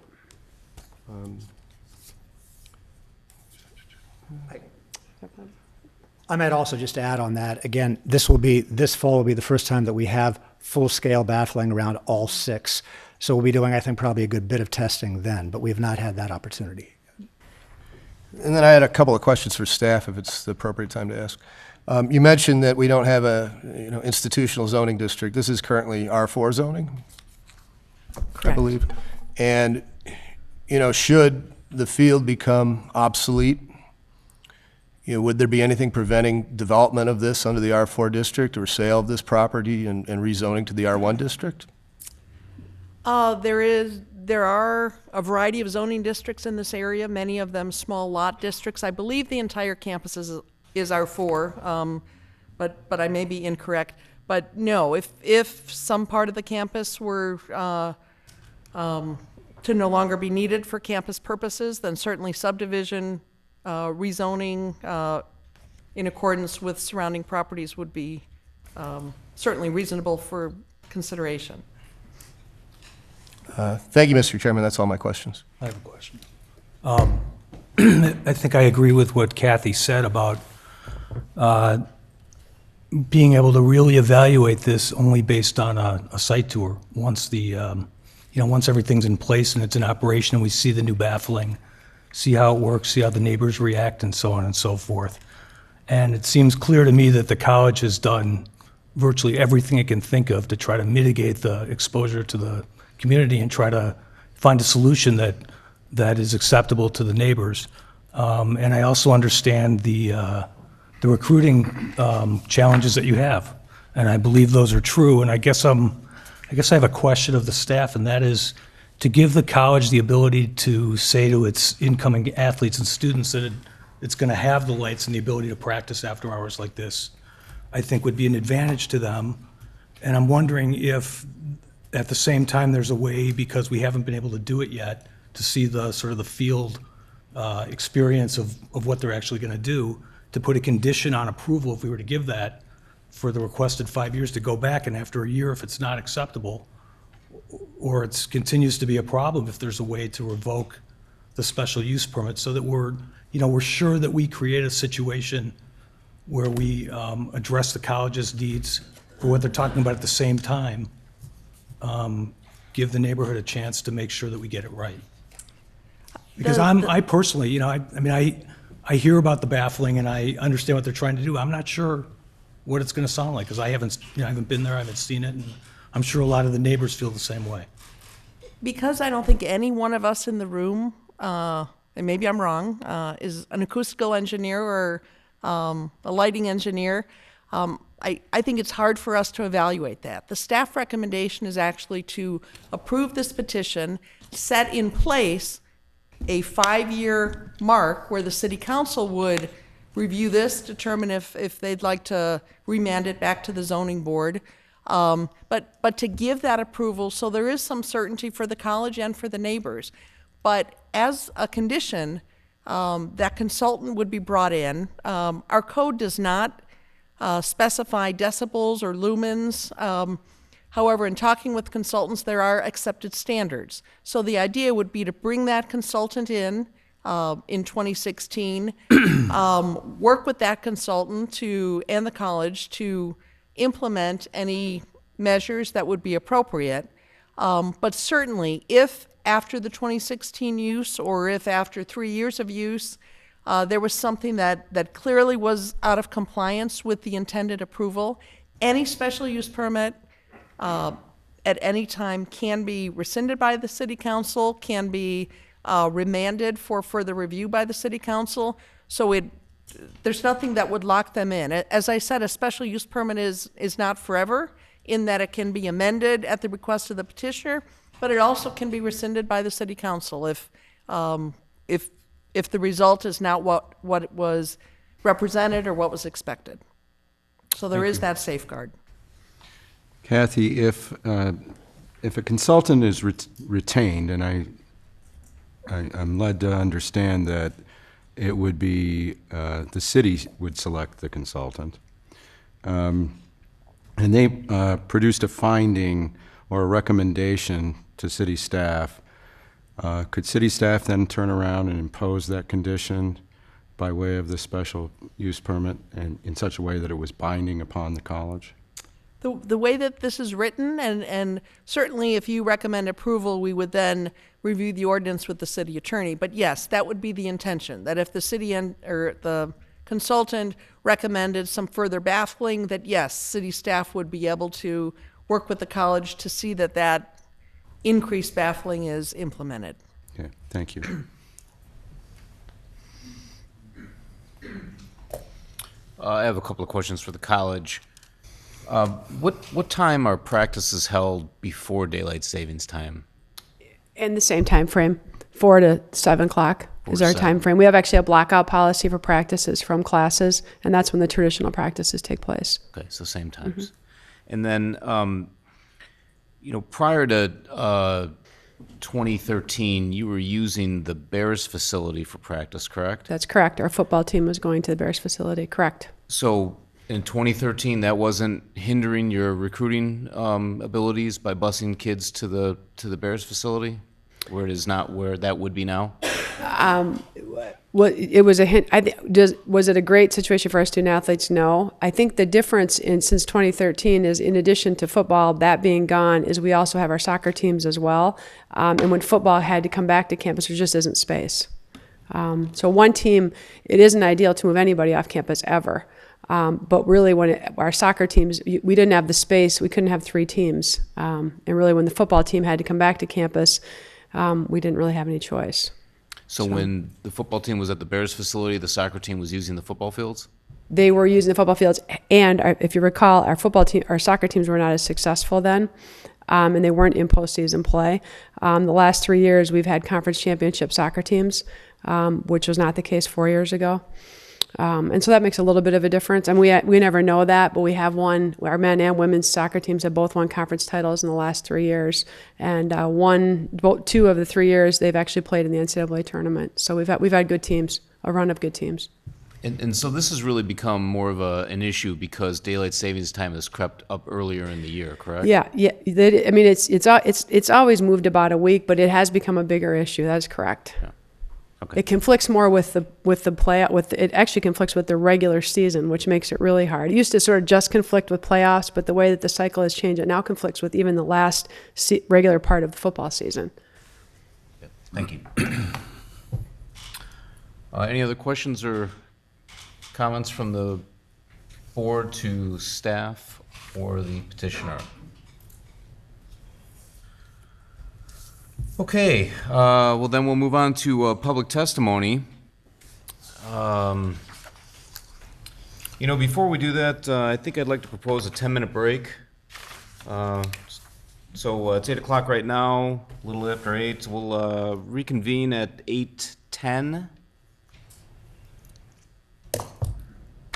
Thank you.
I'll wait for Kevin. Oh, there he is. I'm sorry.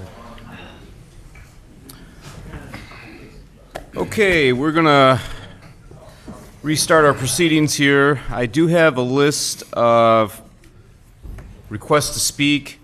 If you did not get a chance to fill one of these out, it's okay. We will make sure that everybody gets an opportunity. This is just kind of a little bit more orderly way to make sure that everybody gets covered. So, to start with, we'll start with Adam Hutchinson, please. Good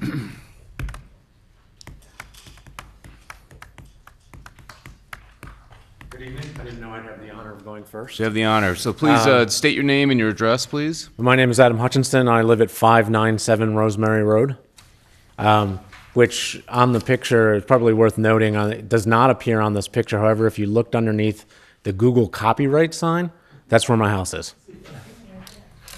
Well shielded by, interestingly, conspicuously absent in the pictures. But so just a couple of comments. Have been in contact with the college on several instances. I can verify everything they've said, that they've reached out for public comment, attended one of the meetings where they reconfigured the lighting, et cetera.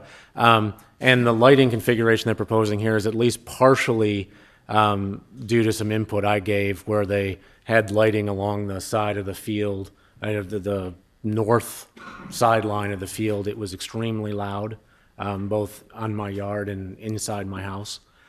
So that was part of the accommodation that was made. The downside is that is a trade-off as you face lighting toward the north, toward my house. It should be noted that while there is the landscaping done there, it does not shield the second story of my house, which is the bedrooms, and it shines directly in. We made every effort to try to mitigate that, and there's really not much that can be done about it. So it's not an insignificant impact on the house. So I wanted to put that just sort of on the record that the landscaping that's being suggested cannot mitigate the issue of the light. The baffling, we don't know what the impact will be because it wasn't set up this year. So, I would put forth, I'm not sure I'm in a position to make any sort of recommendation at all. I just wanted to enter those facts into the discussion for your guys' consideration, for everyone's consideration. And then I had, if it's appropriate, I had one question in regards to the recommendation that was made. The recommendation number 2 that's in this packet seems to be taking out a lot of provisions in regards to the ability to review in the future, like regrading, if they're regrading done. If there's other construction proposed on the field or changes, does that mean that it does not come for public review or comment? Do you want me to respond now or at the end of public testimony? Yeah, why don't we respond at the end? If there's any other issues that need to be covered, we can cover that at the end of public testimony. Okay. Thank you. That's all I got.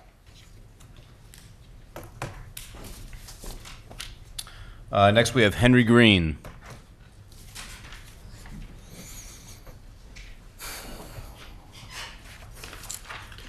Hi, my name's Henry Green, 177 Washington Road. I've lived in Lake Forest for the better part of the last 20 years, and I've just recently purchased a home here on Washington Road.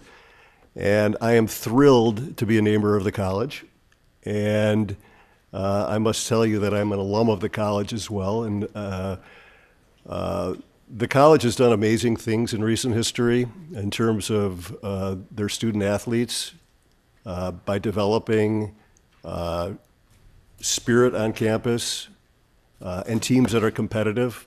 And I think that this is a simple thing to ask, a small thing to ask, to allow the college to have limited lighting resource for a very short period of time, and I wholeheartedly support it. Thank you. You're welcome.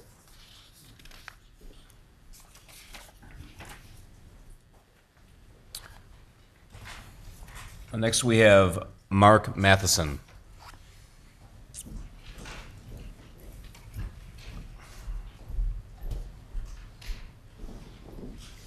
Thank you, Chairman. Good evening. My name is Mark Matheson. I live at 555 East Illinois Road. In the illustration, I'm at about the 25-yard line on the right-hand side, just above the number 4. I've had significant hindrances to my property since the installation of these lights. I've been to 3 public meetings and I provided testimony at all of them, and my testimony remains consistent. Anytime the configuration has changed, we've just swapped one set of problems for another. When there were lights on the north side of the field, I had lights shining into my house. When the generators moved to the other side of the field, I had diesel-generated noise pumping on my front yard and really rendering the living room and my front porch useless. On November 19th, 2015, I submitted a complaint to Mr. Kiley explaining that the 4-generator configuration that's being proposed tonight was unacceptable to me and really hindered the enjoyment of my property. And this plan doesn't really change any of that. So I'm here before you 8 months later telling you that I identified this 8 months ago. What's interesting is, as we've had all of these meetings, what people seem to want to get away from is the Illinois statute and the special use permit from 2003. In my opinion, the Illinois statute that governs special use permits is that this proposal is in violation of 3 of the parts of that statute. First of all, I don't believe it to be in the best interest of the public, and I think it's 6 diesel generators is not conducive to a tranquil, quiet neighborhood on Illinois Road. If you were to go there tonight at 7:30, right about now or whenever it was, it's quiet, and any bit of noise disrupts that neighborhood. The second thing is the use of these generated lights hinders my enjoyment of the property, and that's item number 2 of the statute, and it limits the potential of my property value, and I'm worried about that. And that seems to be a second violation. The third is that any special use permit should fit into the character of the neighborhood. And I don't believe this to fit a 30-foot retractable light and diesel generators to be conducive to a 100-plus-year-old neighborhood. Not only that, but the 2003 special use permit, when the college came and said, pretty please, can we have grandstands and artificial turf? They made 2 conditions. And they said, we'll never ask for lights, and we'll never ask for combustion engines on the field. And here we are tonight, and that's what they're asking for. And I know that's it's 13 years later, but what's to say we're not going to be here in 6 years or 7 years, and now we're asking for permanent lights. And we forget all the conditions that were laid on the renovation of Farwell Field in 2003, and that's a major, major concern to me. We've had an administrative approval in 2014 that didn't have a public meeting.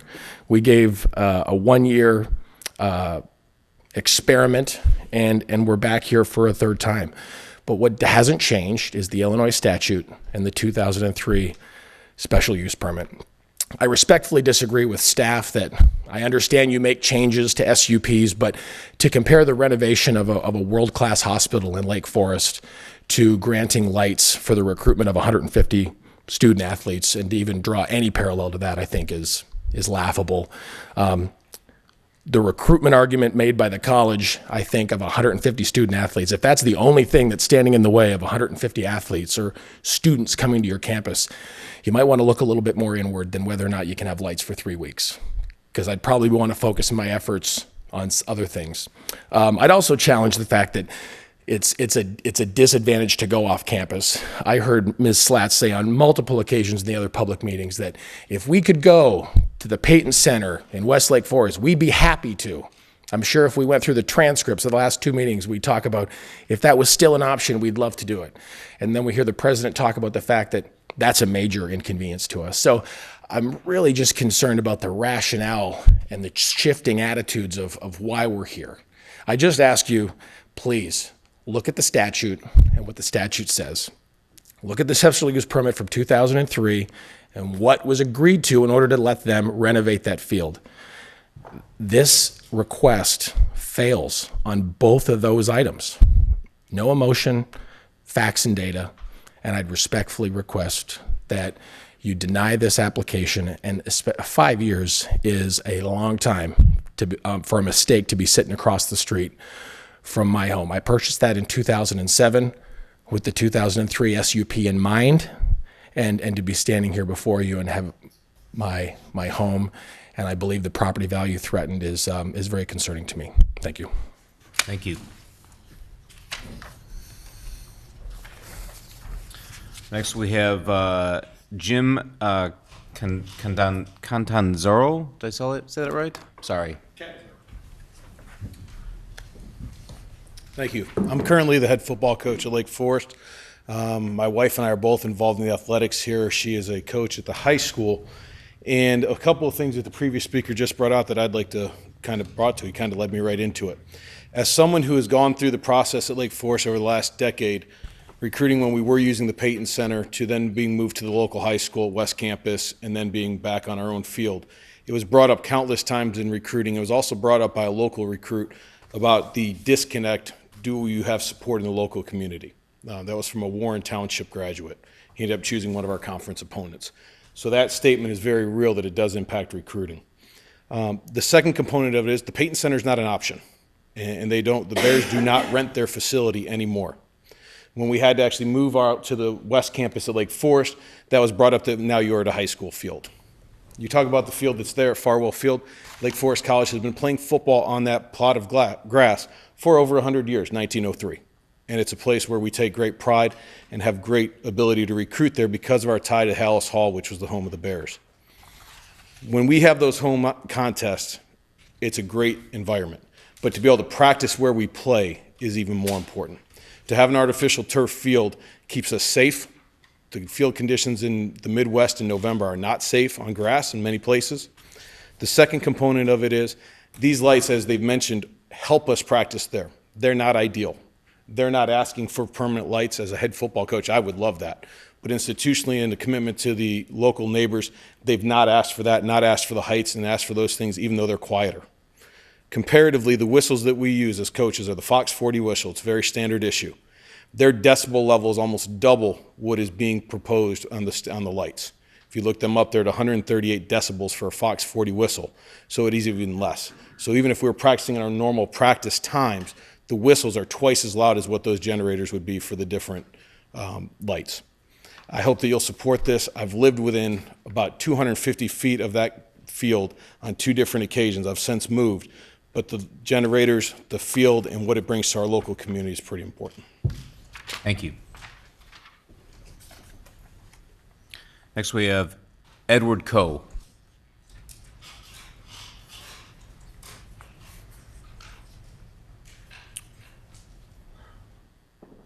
Thank you, board members. My name's Edward Coe, 496 East Illinois Road. The first gentleman, I think Mr. Hutchinson, made comment about that map. And I'd like to also get a point of clarification from the college or whoever belongs to that map. Let me just point something out. As I say, I've lived here for 38 years, and my property line goes about 50 feet along here. So I'm living in the backyard. I'm living in the backyard of this field for 38 years. I go back, original Lake Forest team, Bears session when they were here for 20 years, now post-Bears. And what I've found over 38 years of coming to meetings like this is when the college comes over here and they make grandiose promises, and when it really comes time to produce, somehow these things get distorted and they really don't come to be. Let me just give you a quick example of that, and it's detraction a little bit. When they were putting in the field, the artificial field, we have had a history of flooding where the water off that field would go down to the right through the property lines, and it would be a torrential downpour, and we'd have puddling, actually small lakes down in the front. My neighbor, who called Kathy, who is in Japan today to register his position with her, was a recipient of that free water, as was I. When we came before the commission to talk about this runoff, don't worry, Mr. Coe, we've piped it, we've drained it, we've tilted it, we've put rocks in. It's going to be number one, your water problems will be solved. Guess what's happened? Well, you can imagine. It's worse. So I come back here again now and say, we're only going to do so many hours with so many lights, and we'll be good citizens again. And we promised and we promised and we promised. And here we've got a situation where I'm living with all of the inconveniences and the distractions from, let me be very, very blunt, loudmouth announcers at football games, loud music, and I don't know what their meal consumption, it must be more than spaghetti and meatballs because they are very, very exuberant. There's no professionalism to your announcing team over there. The music wakes up the whole neighborhood. I'm sorry, sir, it's the truth. You find it funny, it's the truth. So you get to a point where you almost give up in trying to reach a gentleman's agreement with the college. Now here we are back again. And I think where we're going with this one is kind of like the Cubs Wrigleyville syndrome. Oh, we're only going to play 3 night games. All you Wrigleyville residents, don't worry about a thing. Well, I think all you people know a little bit about baseball and the Cubs. How many night games are we playing now? Hell of a lot more than 3. And I think this thing is going the same way. The college intentions are good. We promise this is what we'll do. We won't ask for the lights beyond a certain amount of usage. But I guarantee you, gentlemen, history will repeat itself. History will repeat itself. Whether you move the lights over on one side of the street or the generators on the other side of the street, it's still in my backyard. And it's not very damn comfortable.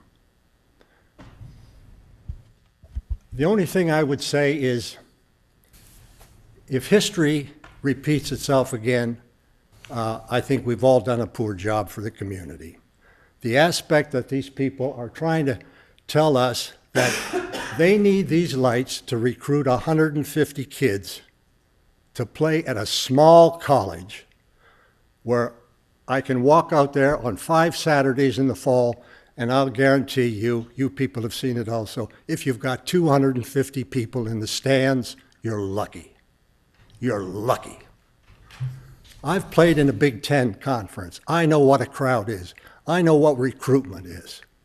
And believe me, it is not the matter of lights whether you're going to get top athletes. And if you believe that, then I got a bridge to sell you. So my vote would be, my opinion is, it's not only a great inconvenience to me, but a great inconvenience to the other people who live further away than I do. Because as I've said, this is in my backyard, and I still don't know where you got that map. Because it certainly doesn't reflect my backyard. And to me, I look at that as another misfact, an oversight, but there are 2 people who've mentioned that here tonight already. Thank you. Thank you.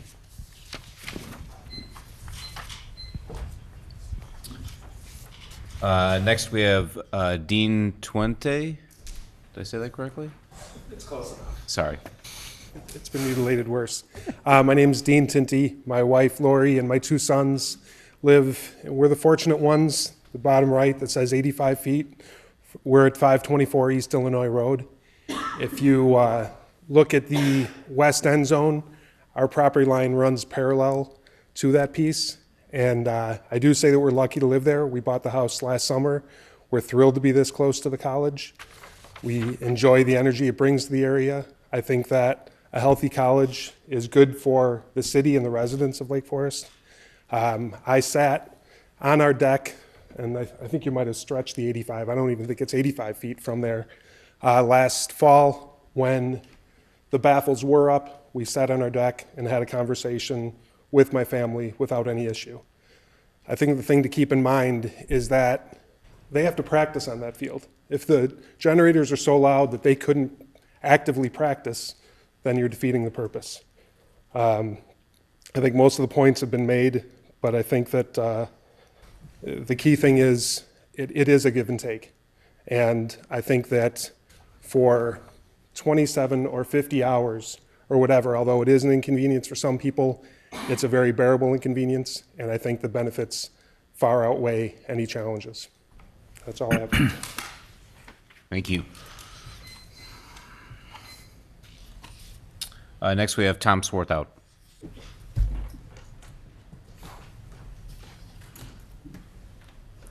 Good evening, Mr. Chairman. My name is Tom Swarthout. I'm at 987 Maplewood Road. We are just east of the main athletic facility in the college, and I have a number of points. I, too, agree that Lake Forest College has been a phenomenal neighbor for me and my family. I'm a 60-plus year resident. In fact, I was a ball boy at one time, for one summer, for the Chicago Cardinals, who used to practice at this field. I also grew up across from West Park. To point out to some of the residents here, lights are on late into the evening every winter. It's been a tradition over there. They play music in the evening hours. It hasn't impacted my parents who have been there for those 60 years or the other neighbors, and I don't think it's really impacted the quality of life or property values of people who live around West Park. I am a ardent supporter of Lake Forest College. It is, as Steve has mentioned, it's a competitive industry. We have seen firsthand what unimproved colleges do in our community. Barra College is a great example of where neglect and starts to invade an institution. I also wanted to point out that I was sitting on your side of the podium when Lake Forest College dealt with a turf issue. That was controversial at the time. I think it was an outstanding improvement to that facility, as well as the bleachers. In fact, if one was to drive down Illinois Road, you wouldn't even know that there was Farwell Field, a historical athletic facility. And I think if I was calling the shots, I'd open up some of those evergreens so people could actually see Jim's football team practice on occasion. So for a resident who lives off of Sheridan Road that had to appear in front of you voluntarily 6 years ago when they built the addition onto the basketball arena, I want to point out that that building is higher than the setback from Sheridan Road. Steve and his staff has really delivered on their commitments. Every evening, the shades come down and it completely blocked any light infiltration into the neighborhood. If one was to drive down Sheridan Road, the screening that was put up there is absolutely what he committed to. In addition, there's a 5-story new dormitory that's on the east side in our neighborhood. All the neighbors supported that improvement because it actually took, as the former chairman would point out, a lot of the students were actually invading the neighborhood. Those have been dramatic improvements to Lake Forest College, and we just want to take our hats off to Steve and his whole staff. They've really turned this college. I mean, people need to look back just 15 years and see what Lake Forest College was, what situation it was in then. It was in a challenged position, and he has continued to improve every building, and I couldn't say more positive things about Steve and his staff. So those of us, and there's a lot of us in this community, support wholeheartedly what Steve is trying to do and support this recommendation. Thank you. Thank you. Next, we have Mr. Bry. Were you going to provide testimony or cross-examination? I was thinking both, very little of the latter.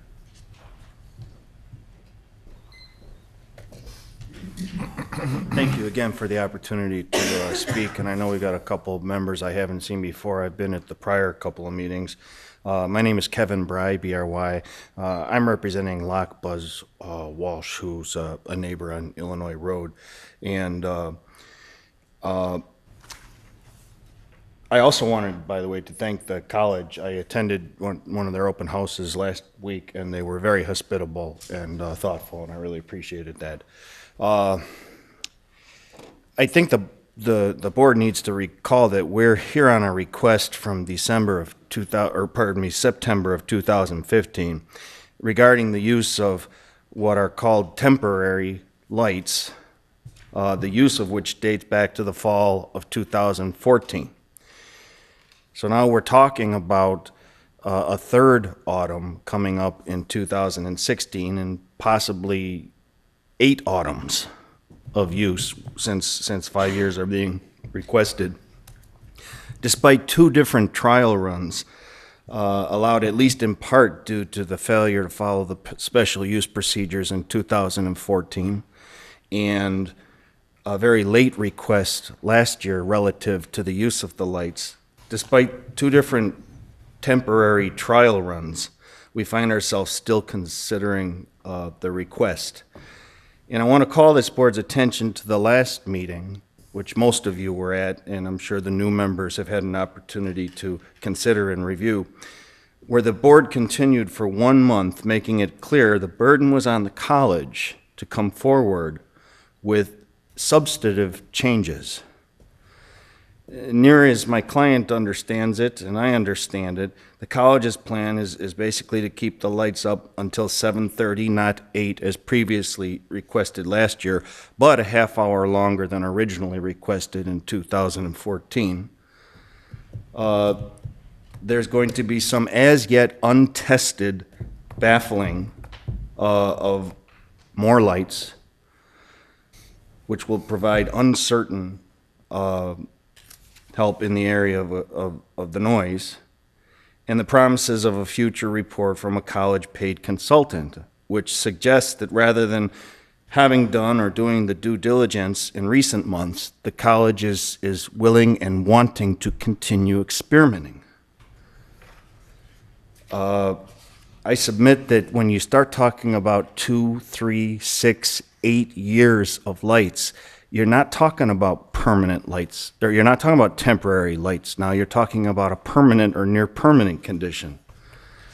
And I don't believe that the zoning laws, the spirit of them, if not the letter, contemplate the continual testing at the expense of the neighbors of a special use permit request. The burden is on the petitioner, and that burden has not been satisfied in terms of the due diligence. I believe it was Member Plonsker, if I'm reading that correctly, who indicated at the last meeting, why don't we do some testing of the noise? But decibel testing of the so-called baffling apparently has not been done, so we don't really know what the effect is going to be. There were plenty of opportunities for testing. You could go out to the manufacturers probably 2 days from now, make an appointment and bring equipment and baffle it and see what kind of a difference that makes. You're not getting specifics. You're getting a request to keep experimenting. And I don't believe that this is proper diligence. The last trial run we had last year, because the lights and the generators were constantly shifting positions, nobody could go there and get a real feel for what it is going to be in the future. So we think that under the state statute, and we've talked about this at prior meetings, and I know my client and Mr. Matheson and others have submitted letters, but we feel that under both the state statute and the city's standards, not only is this not a request that should be approved because of the injurious effects on the neighboring properties and the way it's different from the neighborhood, but we feel also that there's been a lack of due diligence. And the board members that were here last time said, come back with something sufficiently different. And really, other than more promises, that the specifics have not been done. The lighting of Farwell Field was prohibited in a comprehensively entertained special use permit in 2003. There's really been no satisfaction of the burden here by the petitioner to change that existing special use. So we'd ask that you recommend denial. Thank you. That's all the names that I have. Is there anybody else? Sir, please. I didn't see you sign up sheet.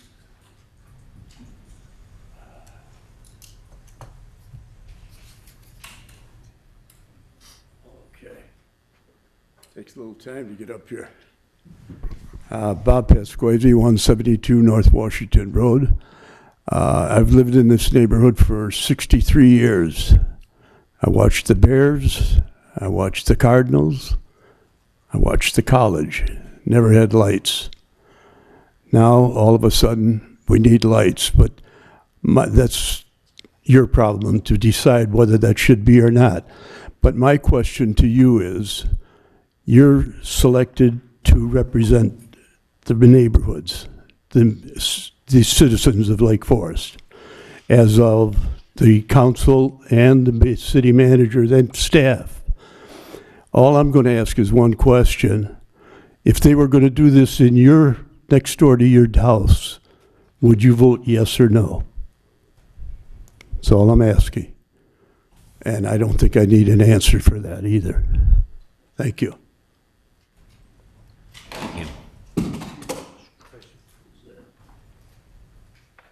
The mouse.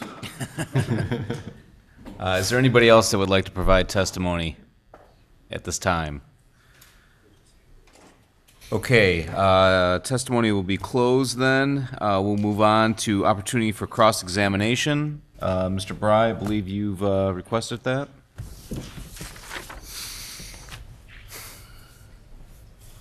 Thank you, and I expect this to be very limited. I guess my questions are for Jackie, unless anyone else has better knowledge. Why did the college not take any actual readings with equipment of the decibel levels of even one such light in between now and the March meeting?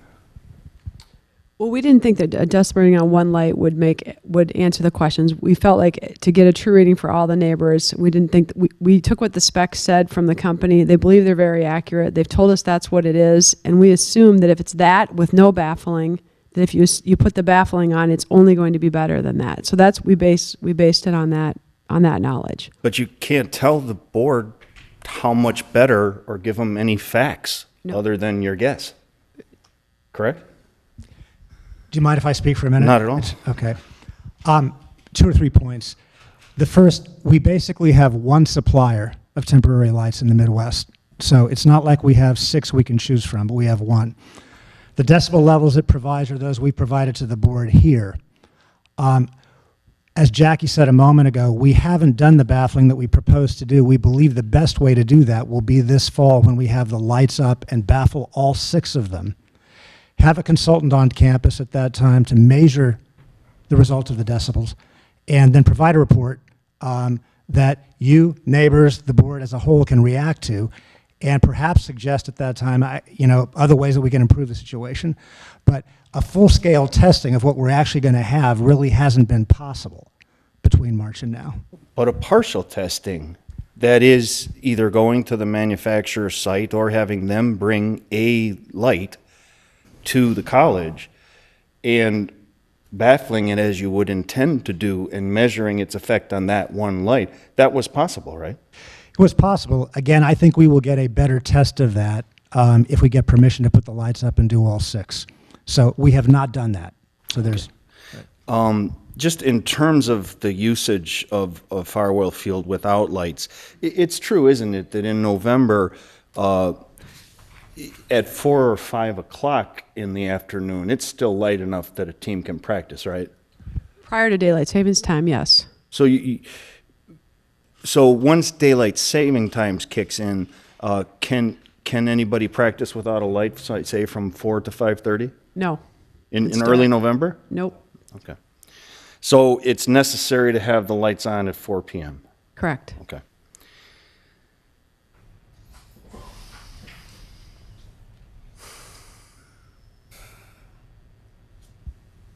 Just in terms of the manufacturer's specs, if I have the distances roughly right from the houses, 3 of the 6 lights would have the kind of noise basically that would be like a running vacuum cleaner. Is that correct? Without baffling, correct. And with baffling, we don't know what it sounds like. It'll be less, right? So less than a vacuum cleaner. And there are other fields on campus, but they're not turf fields, correct? Correct. But steps could be taken, couldn't it, during the autumn to try to keep those fields in proper conditions so that one of the teams at least could practice on it, couldn't they? We take steps all the time to keep the grass fields in the best condition we can, but just the use and the wear, and no matter what you do, a rainy day, the weather, the wear and tear, you can never guarantee that the fields it all depends on the kind of weather we have, how much rain we have, but we always try to keep them in the best condition we can because we use them up as long as we can into the fall. You're aware that there are professional sporting teams that work on real grass fields and deem it safe enough to do. Sure. Yeah. And they probably have lights, most likely. Right. I mean, it makes a big difference. I mean, because you've got darks, you know, it does make a difference. Well, I'm talking about the upkeep of the field itself, the natural turf, as opposed to the lights. But that being said, a couple of these lights could be used on a different field on campus if the college chose to use it, correct? Sure, we could put lights up at a different place. But you recall at the March meeting, we talked about the possibility of using other fields. Mm-hmm. But basically, this plan doesn't even consider that, correct? No, we're going with what we feel. The turf field is the safest field, and that's really what we're going with. And that's, I mean, that it's also our contest field. It's the place that they will actually play their games on, and that is always the best place to practice because it's the most game-like and it's playoff time. So that is our choice to practice on the game field and to practice on the safest field that we can for our student athletes. Okay.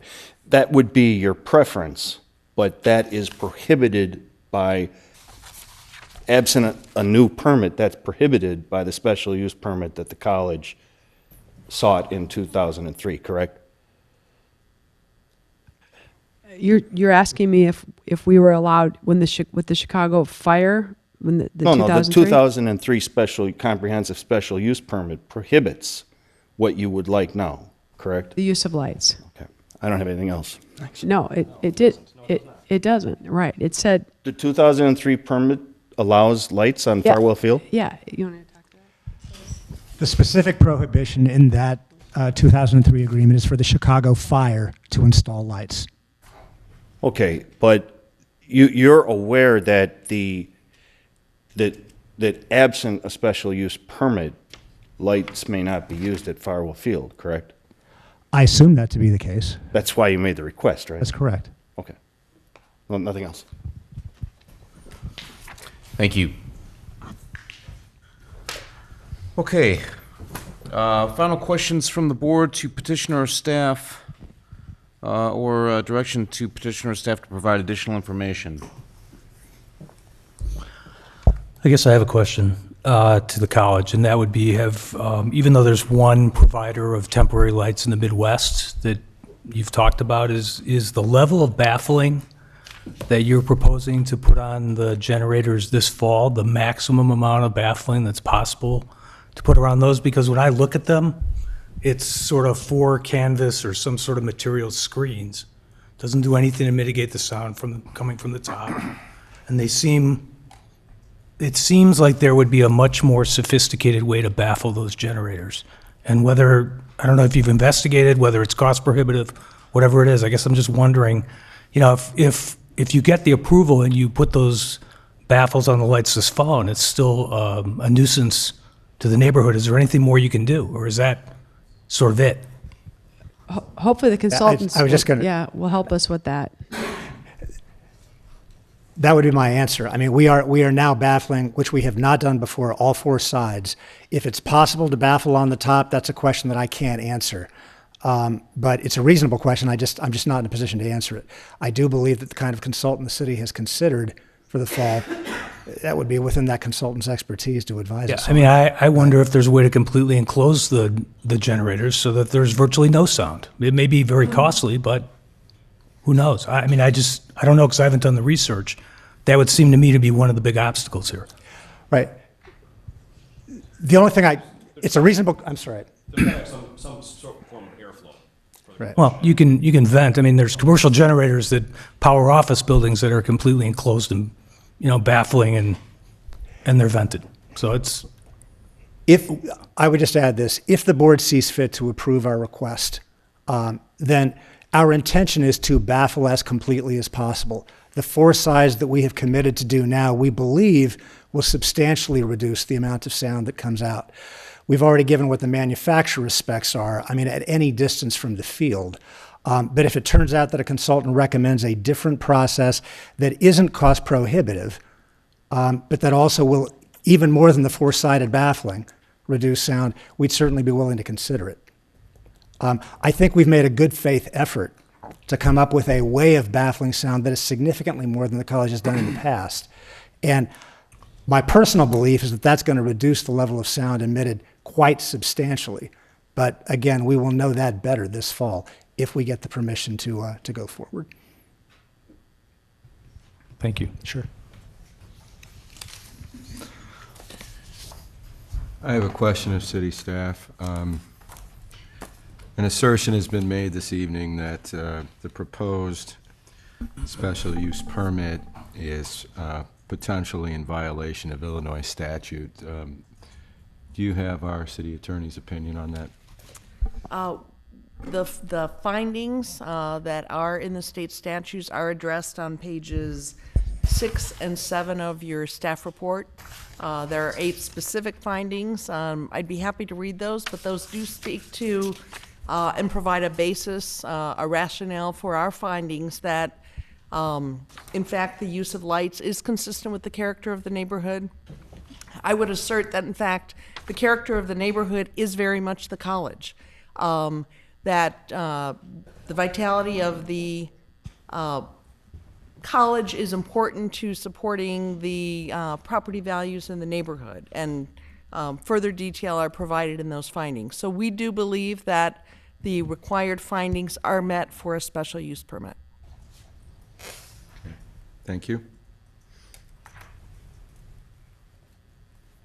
Kathy, there was another comment about that the special use permit states that generators or diesel-powered generators are prohibited from the 2003 special use permit. Could you clarify that, please? Yes.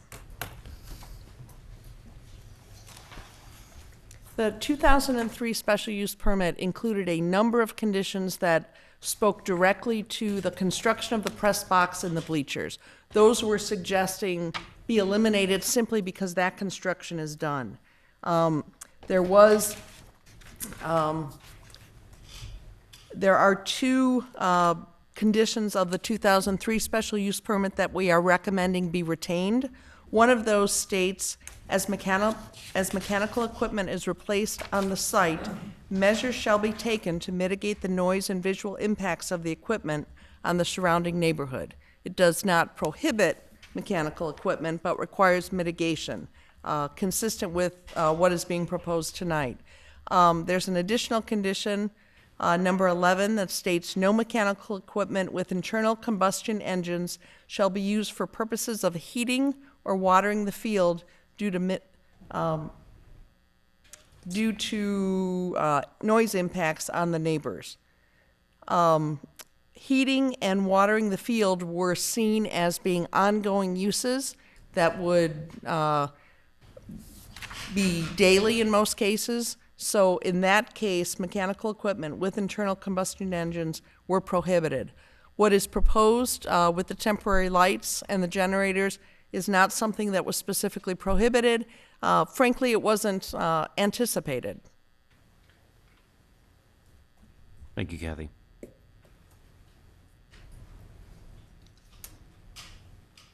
Any other questions or comments from the board for staff or the petitioner?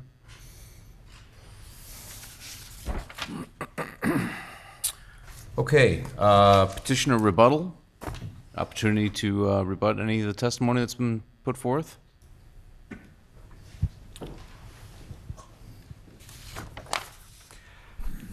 Thanks, Mr. Chairman. I'll just be brief. 2 or 3 points that I'd touch on. One that maybe is just personal to me. We're an intentionally small college. We don't aspire to be a big university. We believe the kind of education we provide is very much part of our size. and the intimate experience that we provide for students in a number of different ways. To say that 150 students are insignificant, don't matter to a college, is to really miss that point, in my view. It's 10% or close to 10% of our student body. So it matters a great deal to the college. And our ability to recruit those students now and in the future is a matter of great importance to me personally and to our institutional health. Secondly, Mr. Bry seemed to raise an issue about the use of the word temporary. And just to clarify that, our use of the word has to do with the limited amount of time that the lights would be used in the fall. That is to say, it's a temporary period of no more than 3 weeks. So that is part and parcel, I guess, of the request that we are making. It is in that way that we use the word temporary. That's what we intend. Nothing more than that, now or in the future. Questions have been raised about the degree to which the baffling we propose will reduce noise from the generators that are part of this proposition. And all I could do is assert again that the extra baffling around all 6 that we do intend to provide, we believe will significantly, meaningfully reduce the amount of noise that comes out. But if, as a consultant, measures this in the fall and can suggest other ways of doing that baffling, we are certainly open to consider other ways of baffling still further, whether it is a top on the baffling that we install or in some other way, as long, again, as we remain within a zone that we can consider cost effective for this important. Finally, I would like to thank you and thank the neighbors who have spoken on our behalf tonight, and the 7 or 8 neighbors who I know submitted letters of support to you for this project, because I think they really do convey support from the college, from the neighborhood and the community that is very important to us and that we're grateful for. So with that, thank you for your time. Thank you. Staff response to public testimony? Thank you. I'd like to make 7 points. 6 of them related to public testimony, but first, I neglected to note that the board has received several pieces of correspondence, some last week and then some that was received later today. But there was a question raised by someone in the audience. I just wanted to assure them that you did receive and review that correspondence. In response to public testimony, we spoke about the existing 2003 special use permit a few moments ago. I wanted to add one other piece of information related to that. It's been repeated several times that the 2003 special use permit prohibits permanent lights on the field. If you look at that special use permit, the prohibition of lights is under the discussion of the use of the field by the Chicago Fire. As was mentioned, this field has been used in the past by commercial teams, by the Chicago Bears, I didn't know till tonight, but by the Cardinals apparently, and by the Chicago Fire. Those teams brought extensive activity, they brought press, they brought spectators.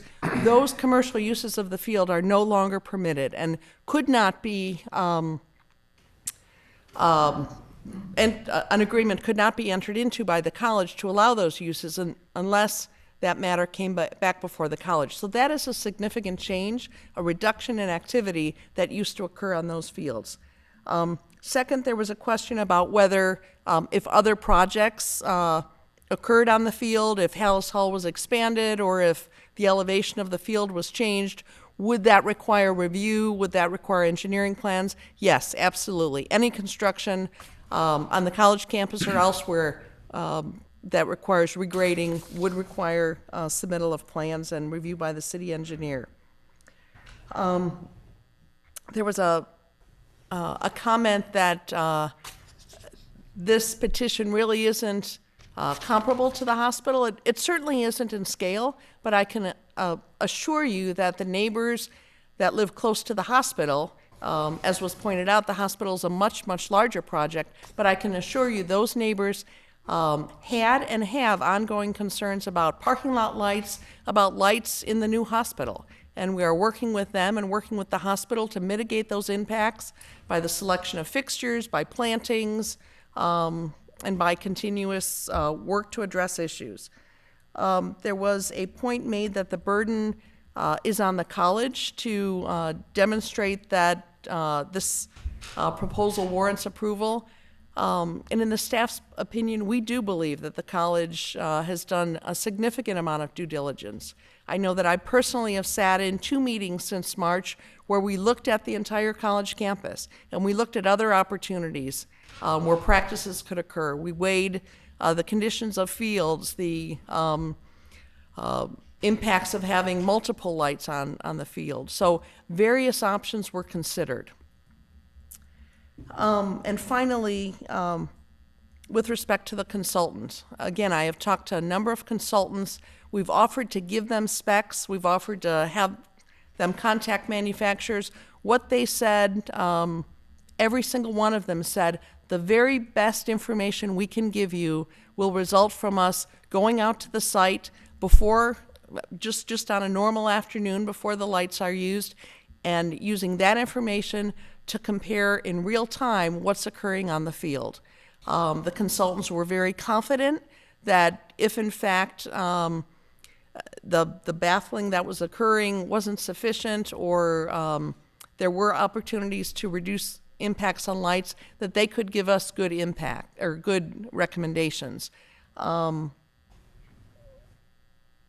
These consultants that we talked to have experience on professional athletic fields, various types of construction sites, so are very well versed in working with neighbors on both noise and sound, noise and light issues. Finally, in response to some of your comments, I wanted to offer 4 additional conditions of approval that you may wish to consider. 1, that the lumens shall not exceed 440,000 per tower, as stated in the information submitted by the college. To clearly state in the conditions that no music will be played during the time when lights are used. That the city shall have the ability to require the college to implement recommendations received from the lighting and sound consultants. And finally, if daylight savings time changes, the length of time during which the lights are used shall not be increased beyond 3 weeks without further review by the city. Staff does stand by its recommendation in support of this petition. Thank you. Thank you, Kathy. Okay, board discussion and comment. Chairman, could I just quickly ask item number 3, just could you repeat that one again? I'm not clear I understood the condition number 3 you're talking about adding. Which one? I believe I heard a question from one of the board members about whether the city would have the ability to require the college to implement a recommendation that we may receive.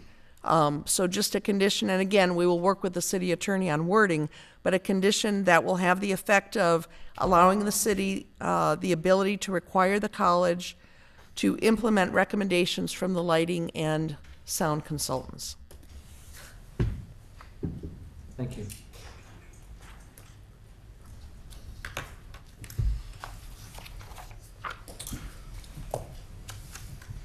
Okay, well, I'll start here, and I'll say that the item that troubles me the most here is that we don't have any measuring stick against what's acceptable and what's not acceptable. So we talk about sound attenuation on the generators. We know it's got a sound rating of 85 decibels. What's acceptable? What is acceptable to the neighbors? What's achievable? That's cost effective. There's really been no measuring stick set for what is an acceptable sound level outside the property of the field, and the same goes with the light. So we're talking about limiting to 440,000 lumens per light stand, but what does that mean outside of the property boundaries of the field? So we were talking about having a consultant come in and consult and review and advise, but what is acceptable? It's very subjective, and nobody in the entire neighborhood is probably going to agree on what should be approved. But I think we need to have something. We need to have something to measure against, to say that they have to achieve these levels for it to be acceptable. And I'm not hearing that as part of the petition, as part of the review. So that's kind of what's troubling me the most about all of this.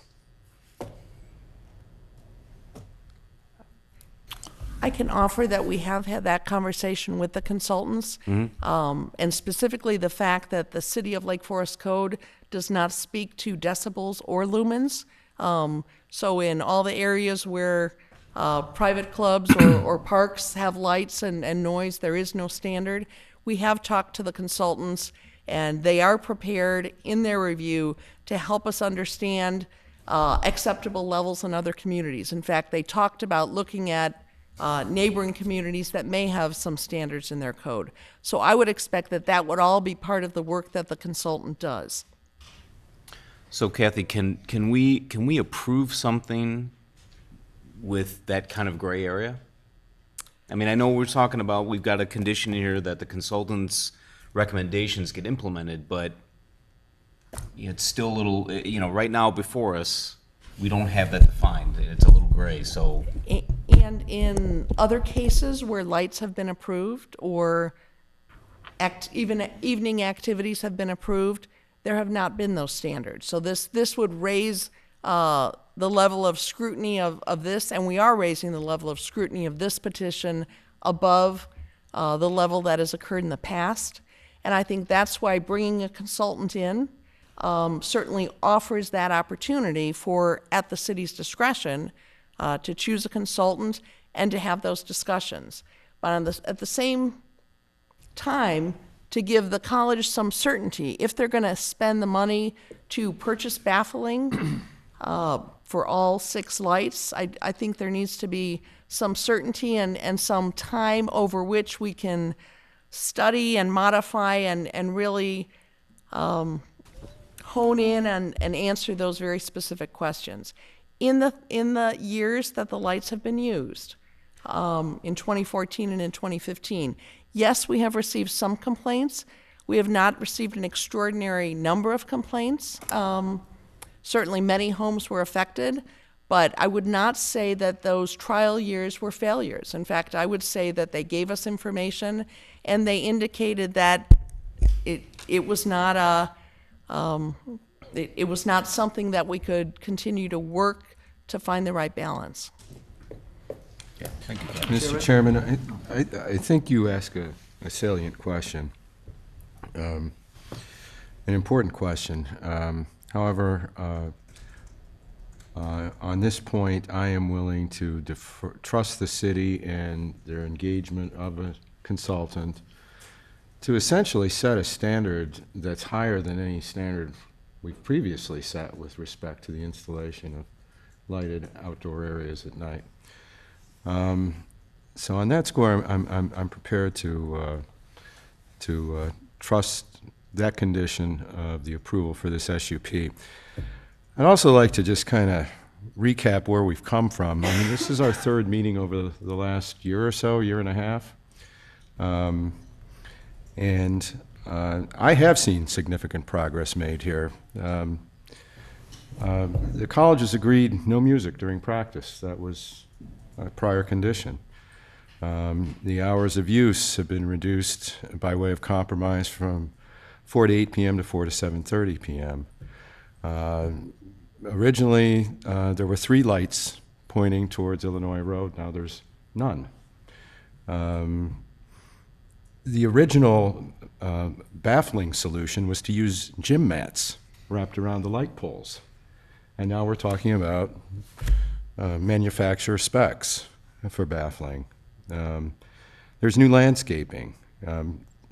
The college is willing to pay for a light and sound consultant that the city selects.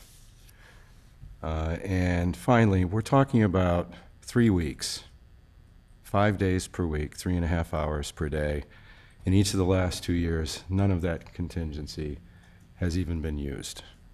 I think the college has gone a long way to address neighborhood concerns, to address this board's concerns, and have shown a spirit of cooperation that will result in a much better outcome than was originally proposed. Subject to the additional conditions that Kathy has proposed, I am prepared to support the recommendation of approval for this petition. Thank you. And I'd like to just echo some of Board Member Culbertson's sentiments. You know, I sat here, I think it was the March meeting, and really wanted to see the college step up and make some significant changes. And I feel like not only the effort I've seen in terms of trying to work with the neighbors, I think the changes proposed are significant.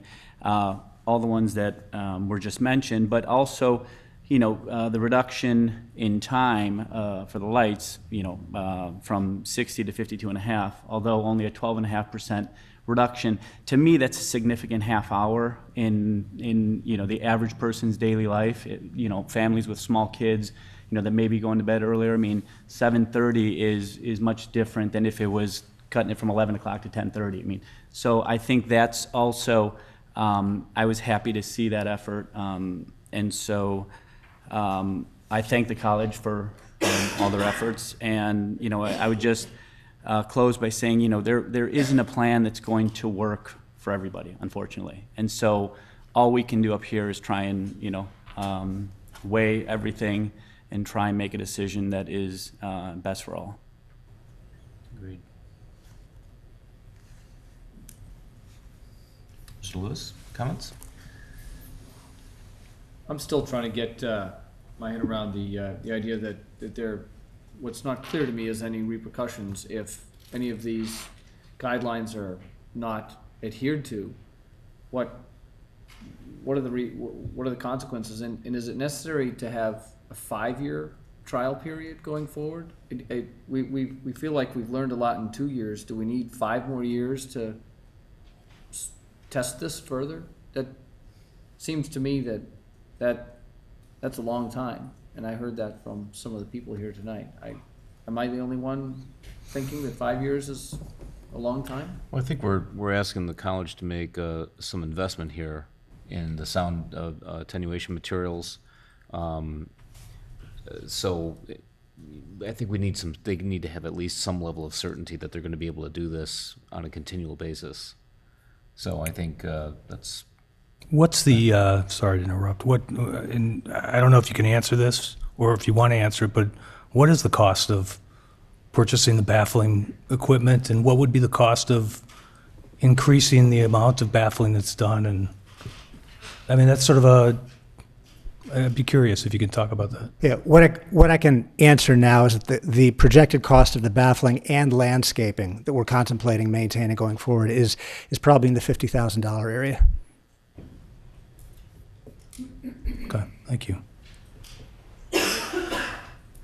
I think I would echo Board Member Lewis's feelings about the length of time that we're being asked to commit at 5 years. I think it seems to me, after listening to all the comments tonight, that it's still kind of an experiment in the works. And I do appreciate all the effort that the college has made, and I also understand the importance of all this to the college for all the reasons that you've talked about. But I feel like 5 years is a long commitment since it's still in, we don't have all the data. So I could offer one further comment. Yeah, please. It's simply this, which is, again, just a different perspective on this. A recruitment cycle is at least 4 years. We recruit a student, we say, this is the situation, what it's going to be. You're going to have that situation for the 4 years that you're in college. If you think about it that way, 5 years is actually not a very long time at all. We're trying to provide both some cost effectiveness in the investments that we make, but also an ability to provide assurance to students we recruit that they're going to have this situation for a period of time. So, okay, thank you. Mr. Chairman, Kathy, didn't we say something about there are repercussions if the conditions aren't met? The City Council always retains the ability to cite a special use holder for violations, or ultimately rescind the special use permit. But how does that get initiated? If something happens and they don't do the backline, or they don't put in the landscaping, or lights stay up at 33 feet past 7:30. How does it start? Right, but, sorry to interrupt, but we don't really have any standards. We don't have anything to measure success or failure against, I don't think. I thought one of the conditions of. I'd like to hear the if answer to if the Nancy's consultant question. says they need to do this, and the college says, we're not gonna bother, what happens? The city council would ultimately receive that report of noncompliance. It would come from a neighbor, from. It could come from a neighbor, it could come from a member of the board. Anything staff received, we would transmit that to the city council, and the city council would make a determination of whether to remand the petition back to the zoning board or whether to take some other action. But ultimately, it would be the city council's decision on whether a violation occurred or not. And I will say that our special use permits do provide language that offers a cure period. So if a violation is noted, we would provide notice. There would be an opportunity to cure. But yes, that language is included in our special use permits. But is it the standards that they're supposed to meet? Are those standards outlined in this memo, or are they standards of some level of sound that's acceptable to the neighbors, or what are the standards? What's the consultant going to find in terms of there's been a violation of certain standards or not? The consultant would not be brought in to determine whether there's a violation. The consultant would be brought in under what's proposed to really offer expertise that none of us have. No one on the college staff has it. City staff doesn't have it. I don't believe the board members have it. But a consultant would be brought in to evaluate the pre-conditions and the conditions during the use of the lights and offer recommendations. The level of sound is unreasonable compared to standards found in these 3 other communities. Or we looked at the baffling, and perhaps the baffling could be tweaked or added to or enhanced. Or we've looked at the pattern of light, and how about trying this? So a consultant will be brought in to really advise staff so that we can work with the college to improve upon improvements already made. Okay, can I ask one other question? Sure. As I understand it, and I wasn't a part of any of this in the 2015 decision or anything that went on, as I read through all this, if 2015 was presented as the opportunity to do all that experimentation and to figure out the best way to put the lights and the best way to mitigate the noise, why wasn't all that done last year? A lot of work was done around that last year. In fact, many people visited the sites. During that 3-week period, lights were moved around. Even after the college finished its practices, they held the light for an additional night or 2 and invited neighbors in. So work was done around that. Did we do it perfectly? No, I think in hindsight we could have done it differently. But what occurred last year and the changes that have occurred since then really seem to be moving in the direction of creating a balance that, at least in staff's opinion, works to best balance the interests of the various parties. Mr. Chairman? Mr. Chairman, a couple questions. Kathy, can we approve something and require that they come back with the consultants to establish empirical baselines for decibel, light, bleeding, and even so much as setbacks? I don't see anywhere in any of the material I've been given, setbacks of where these physically will be located on the property. I see the distances from certain addresses, but I'd like to know, in the general area where those might be, and then if that could be incorporated into a code a year from now, 2 years from now, added as additional language. And the second thing I would say is, and this is more general, as defined, I think, by the petitioner, temporary to mean temporary use during these 3 weeks. This plan doesn't seem to satisfy a 10 or 15 or 20-year horizon. Is the hope that technology is going to catch up and that we'll get LEDs that can feed off solar or other things? Is the intention to run electric out here to get rid of the noise problems? I'd like to see kind of a larger plan put forth by the college on something on that time horizon, recognizing we don't know what the technology is going to look like. But I think it's clear in the 2003 special use permit that, you know, combustion engines were something that were going to be disallowed, whether it was for watering or other uses, heating. I think the spirit of that is to keep the combustion engine off of this field for the benefit of the enjoyment of all the neighbors. So.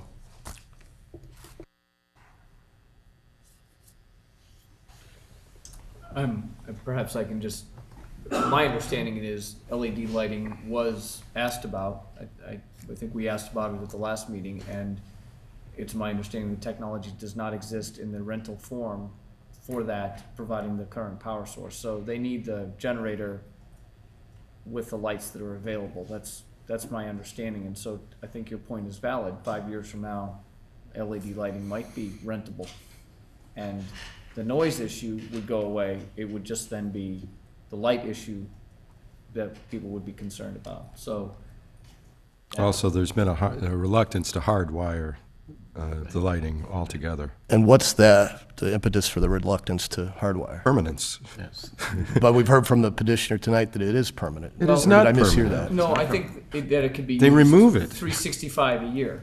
That they rent these pieces of equipment now, and as of today's date, that equipment is not on site. They rent it for the 3-week period, and then the equipment is gone. No, understanding that and understanding the lack of permanence of the equipment, but the permanence will be that these lights would be used for these 3 weeks of the year. So it might be interesting to understand what a plan would look like 5 or 7 or 10 years from now to see how that could evolve.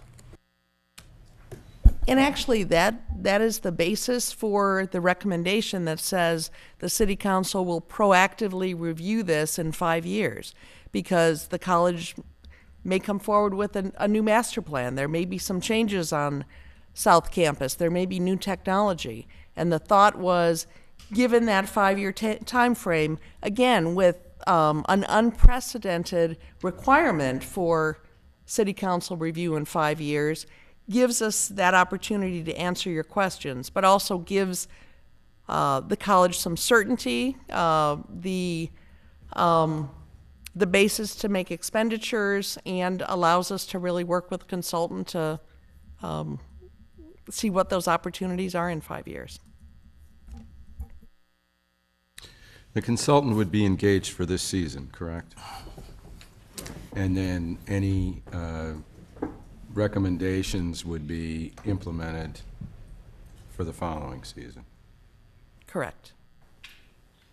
I think it would be potential that they could be implemented during Correct. the season. I would say potentially during this season. I mean, depending on what the recommendations are. Sure. Right. What's the schedule or process to have the consultant come out? And what does that take in terms of a timeline? It's July 1st now, roughly, so we're talking about the end of November. Could that consultant come out during the month of July and make its recommendations and implement them? The consultant would rather come out in the fall season, within maybe 2 weeks of the time when the lights are going to be used. So he or she can really observe the conditions.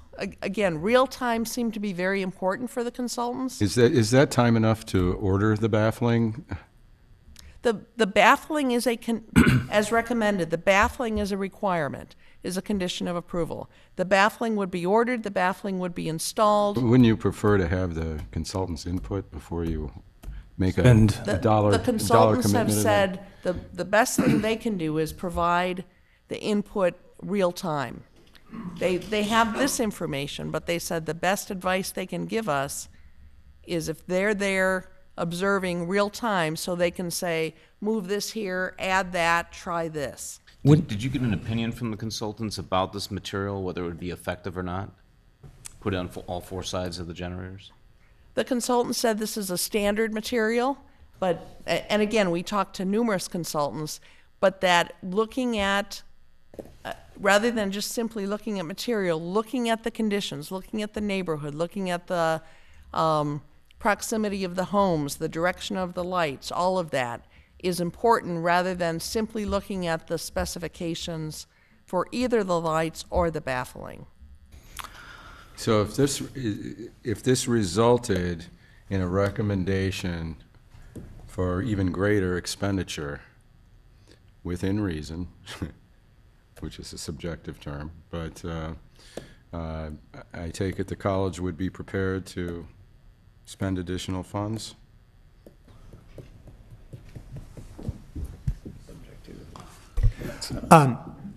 Member Culberson, yes, we want to make this work. So we are prepared to follow through on recommendations that a consultant might make for how to make it work best for everyone concerned. There will be a limit to the amount that we can spend on this particular project. I'm not prepared to state what that limit is, but I am prepared to say that our intention is to work fully with the consultant in the city to make this work.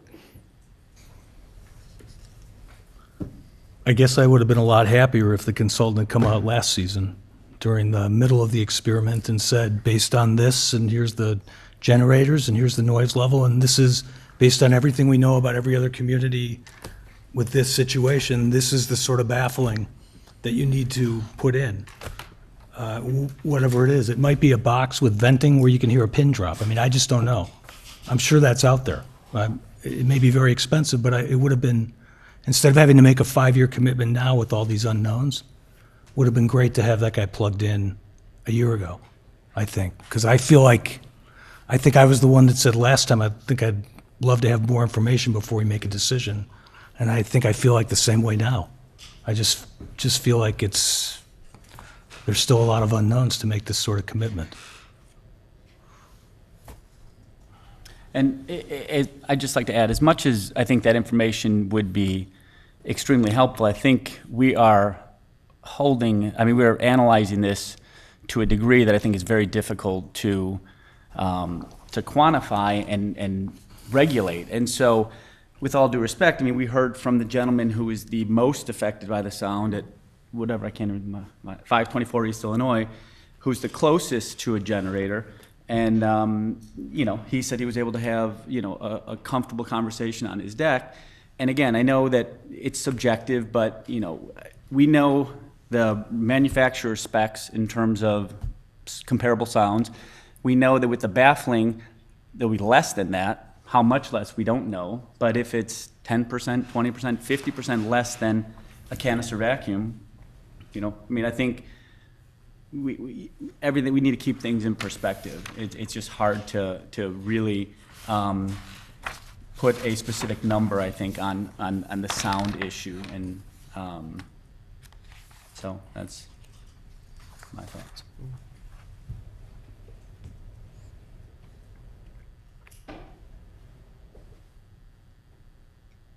Other thoughts? All right, kind of give you my summary opinion. I kind of think that I want to echo a lot of what Board Member Culberson said, that we've got a lot of conditions that have been placed as part of approval for this petition.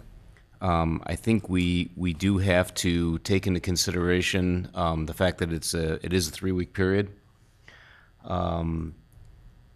And a maximum of 3-week period, and a maximum number of hours that would be used.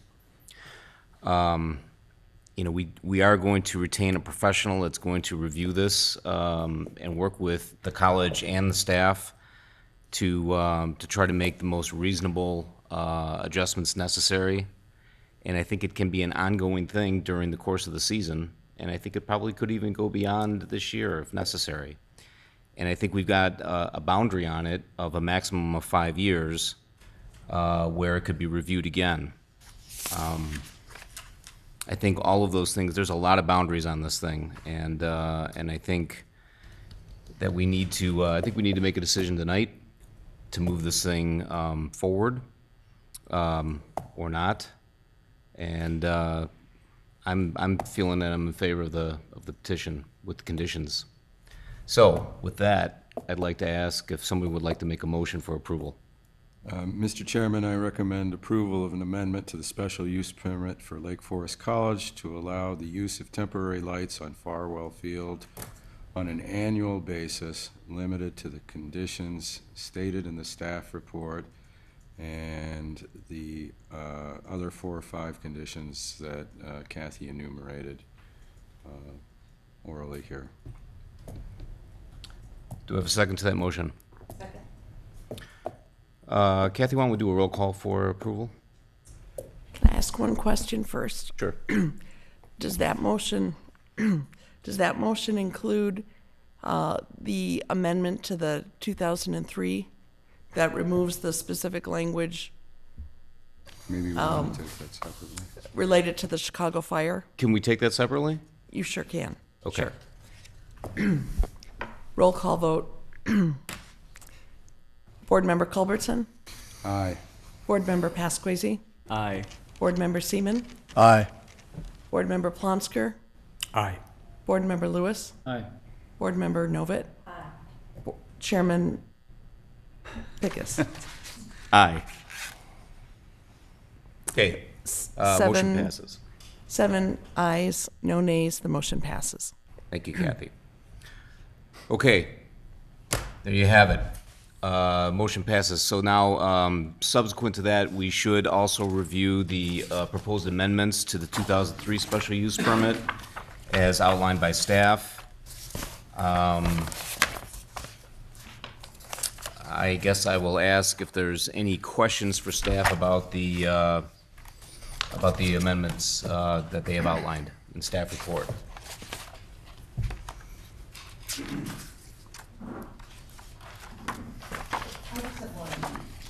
Where we talk about the landscaping, plan shall provide for continuing enhanced landscaping, who oversees that to determine where the improvements need to be made or where things need to be replaced? Like many other facilities or subdivisions, the city certified arborist does inspect landscaping once in the spring, once in the fall. Will require replacement if there's been significant dieback or infill if there's gaps that weren't previously identified. Okay, but the landscape plan has been submitted. Yes. There isn't a stated expectation of what's supposed to be. Yes. Any other questions or comments regarding the amendment to the special use permit?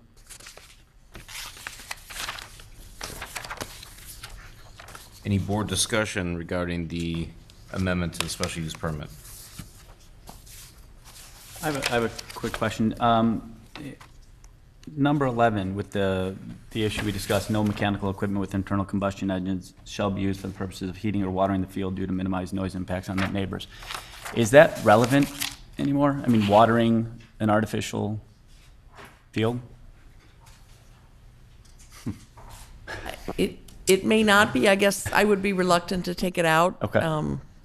But mean- we could certainly do some further investigation, and if we find that it's not relevant, we could include that in your recommendation. Okay. Fair enough.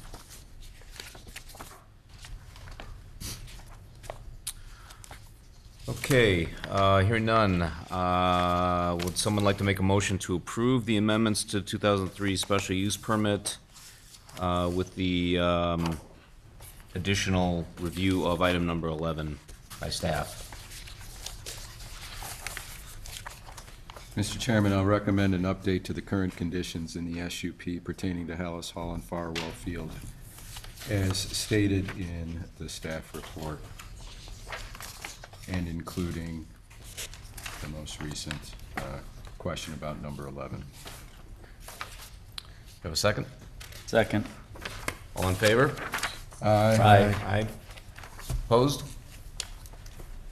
Okay, motion passes. Okay, opportunity for the public to address the zoning board of appeals on matters not on the agenda. Is there anyone that wishes to speak? Any other additional information from staff? Next meeting is? Do you know the date of the next meeting? We will follow up with a poll for both the July and August meetings. Very good. Thank you. We're adjourned.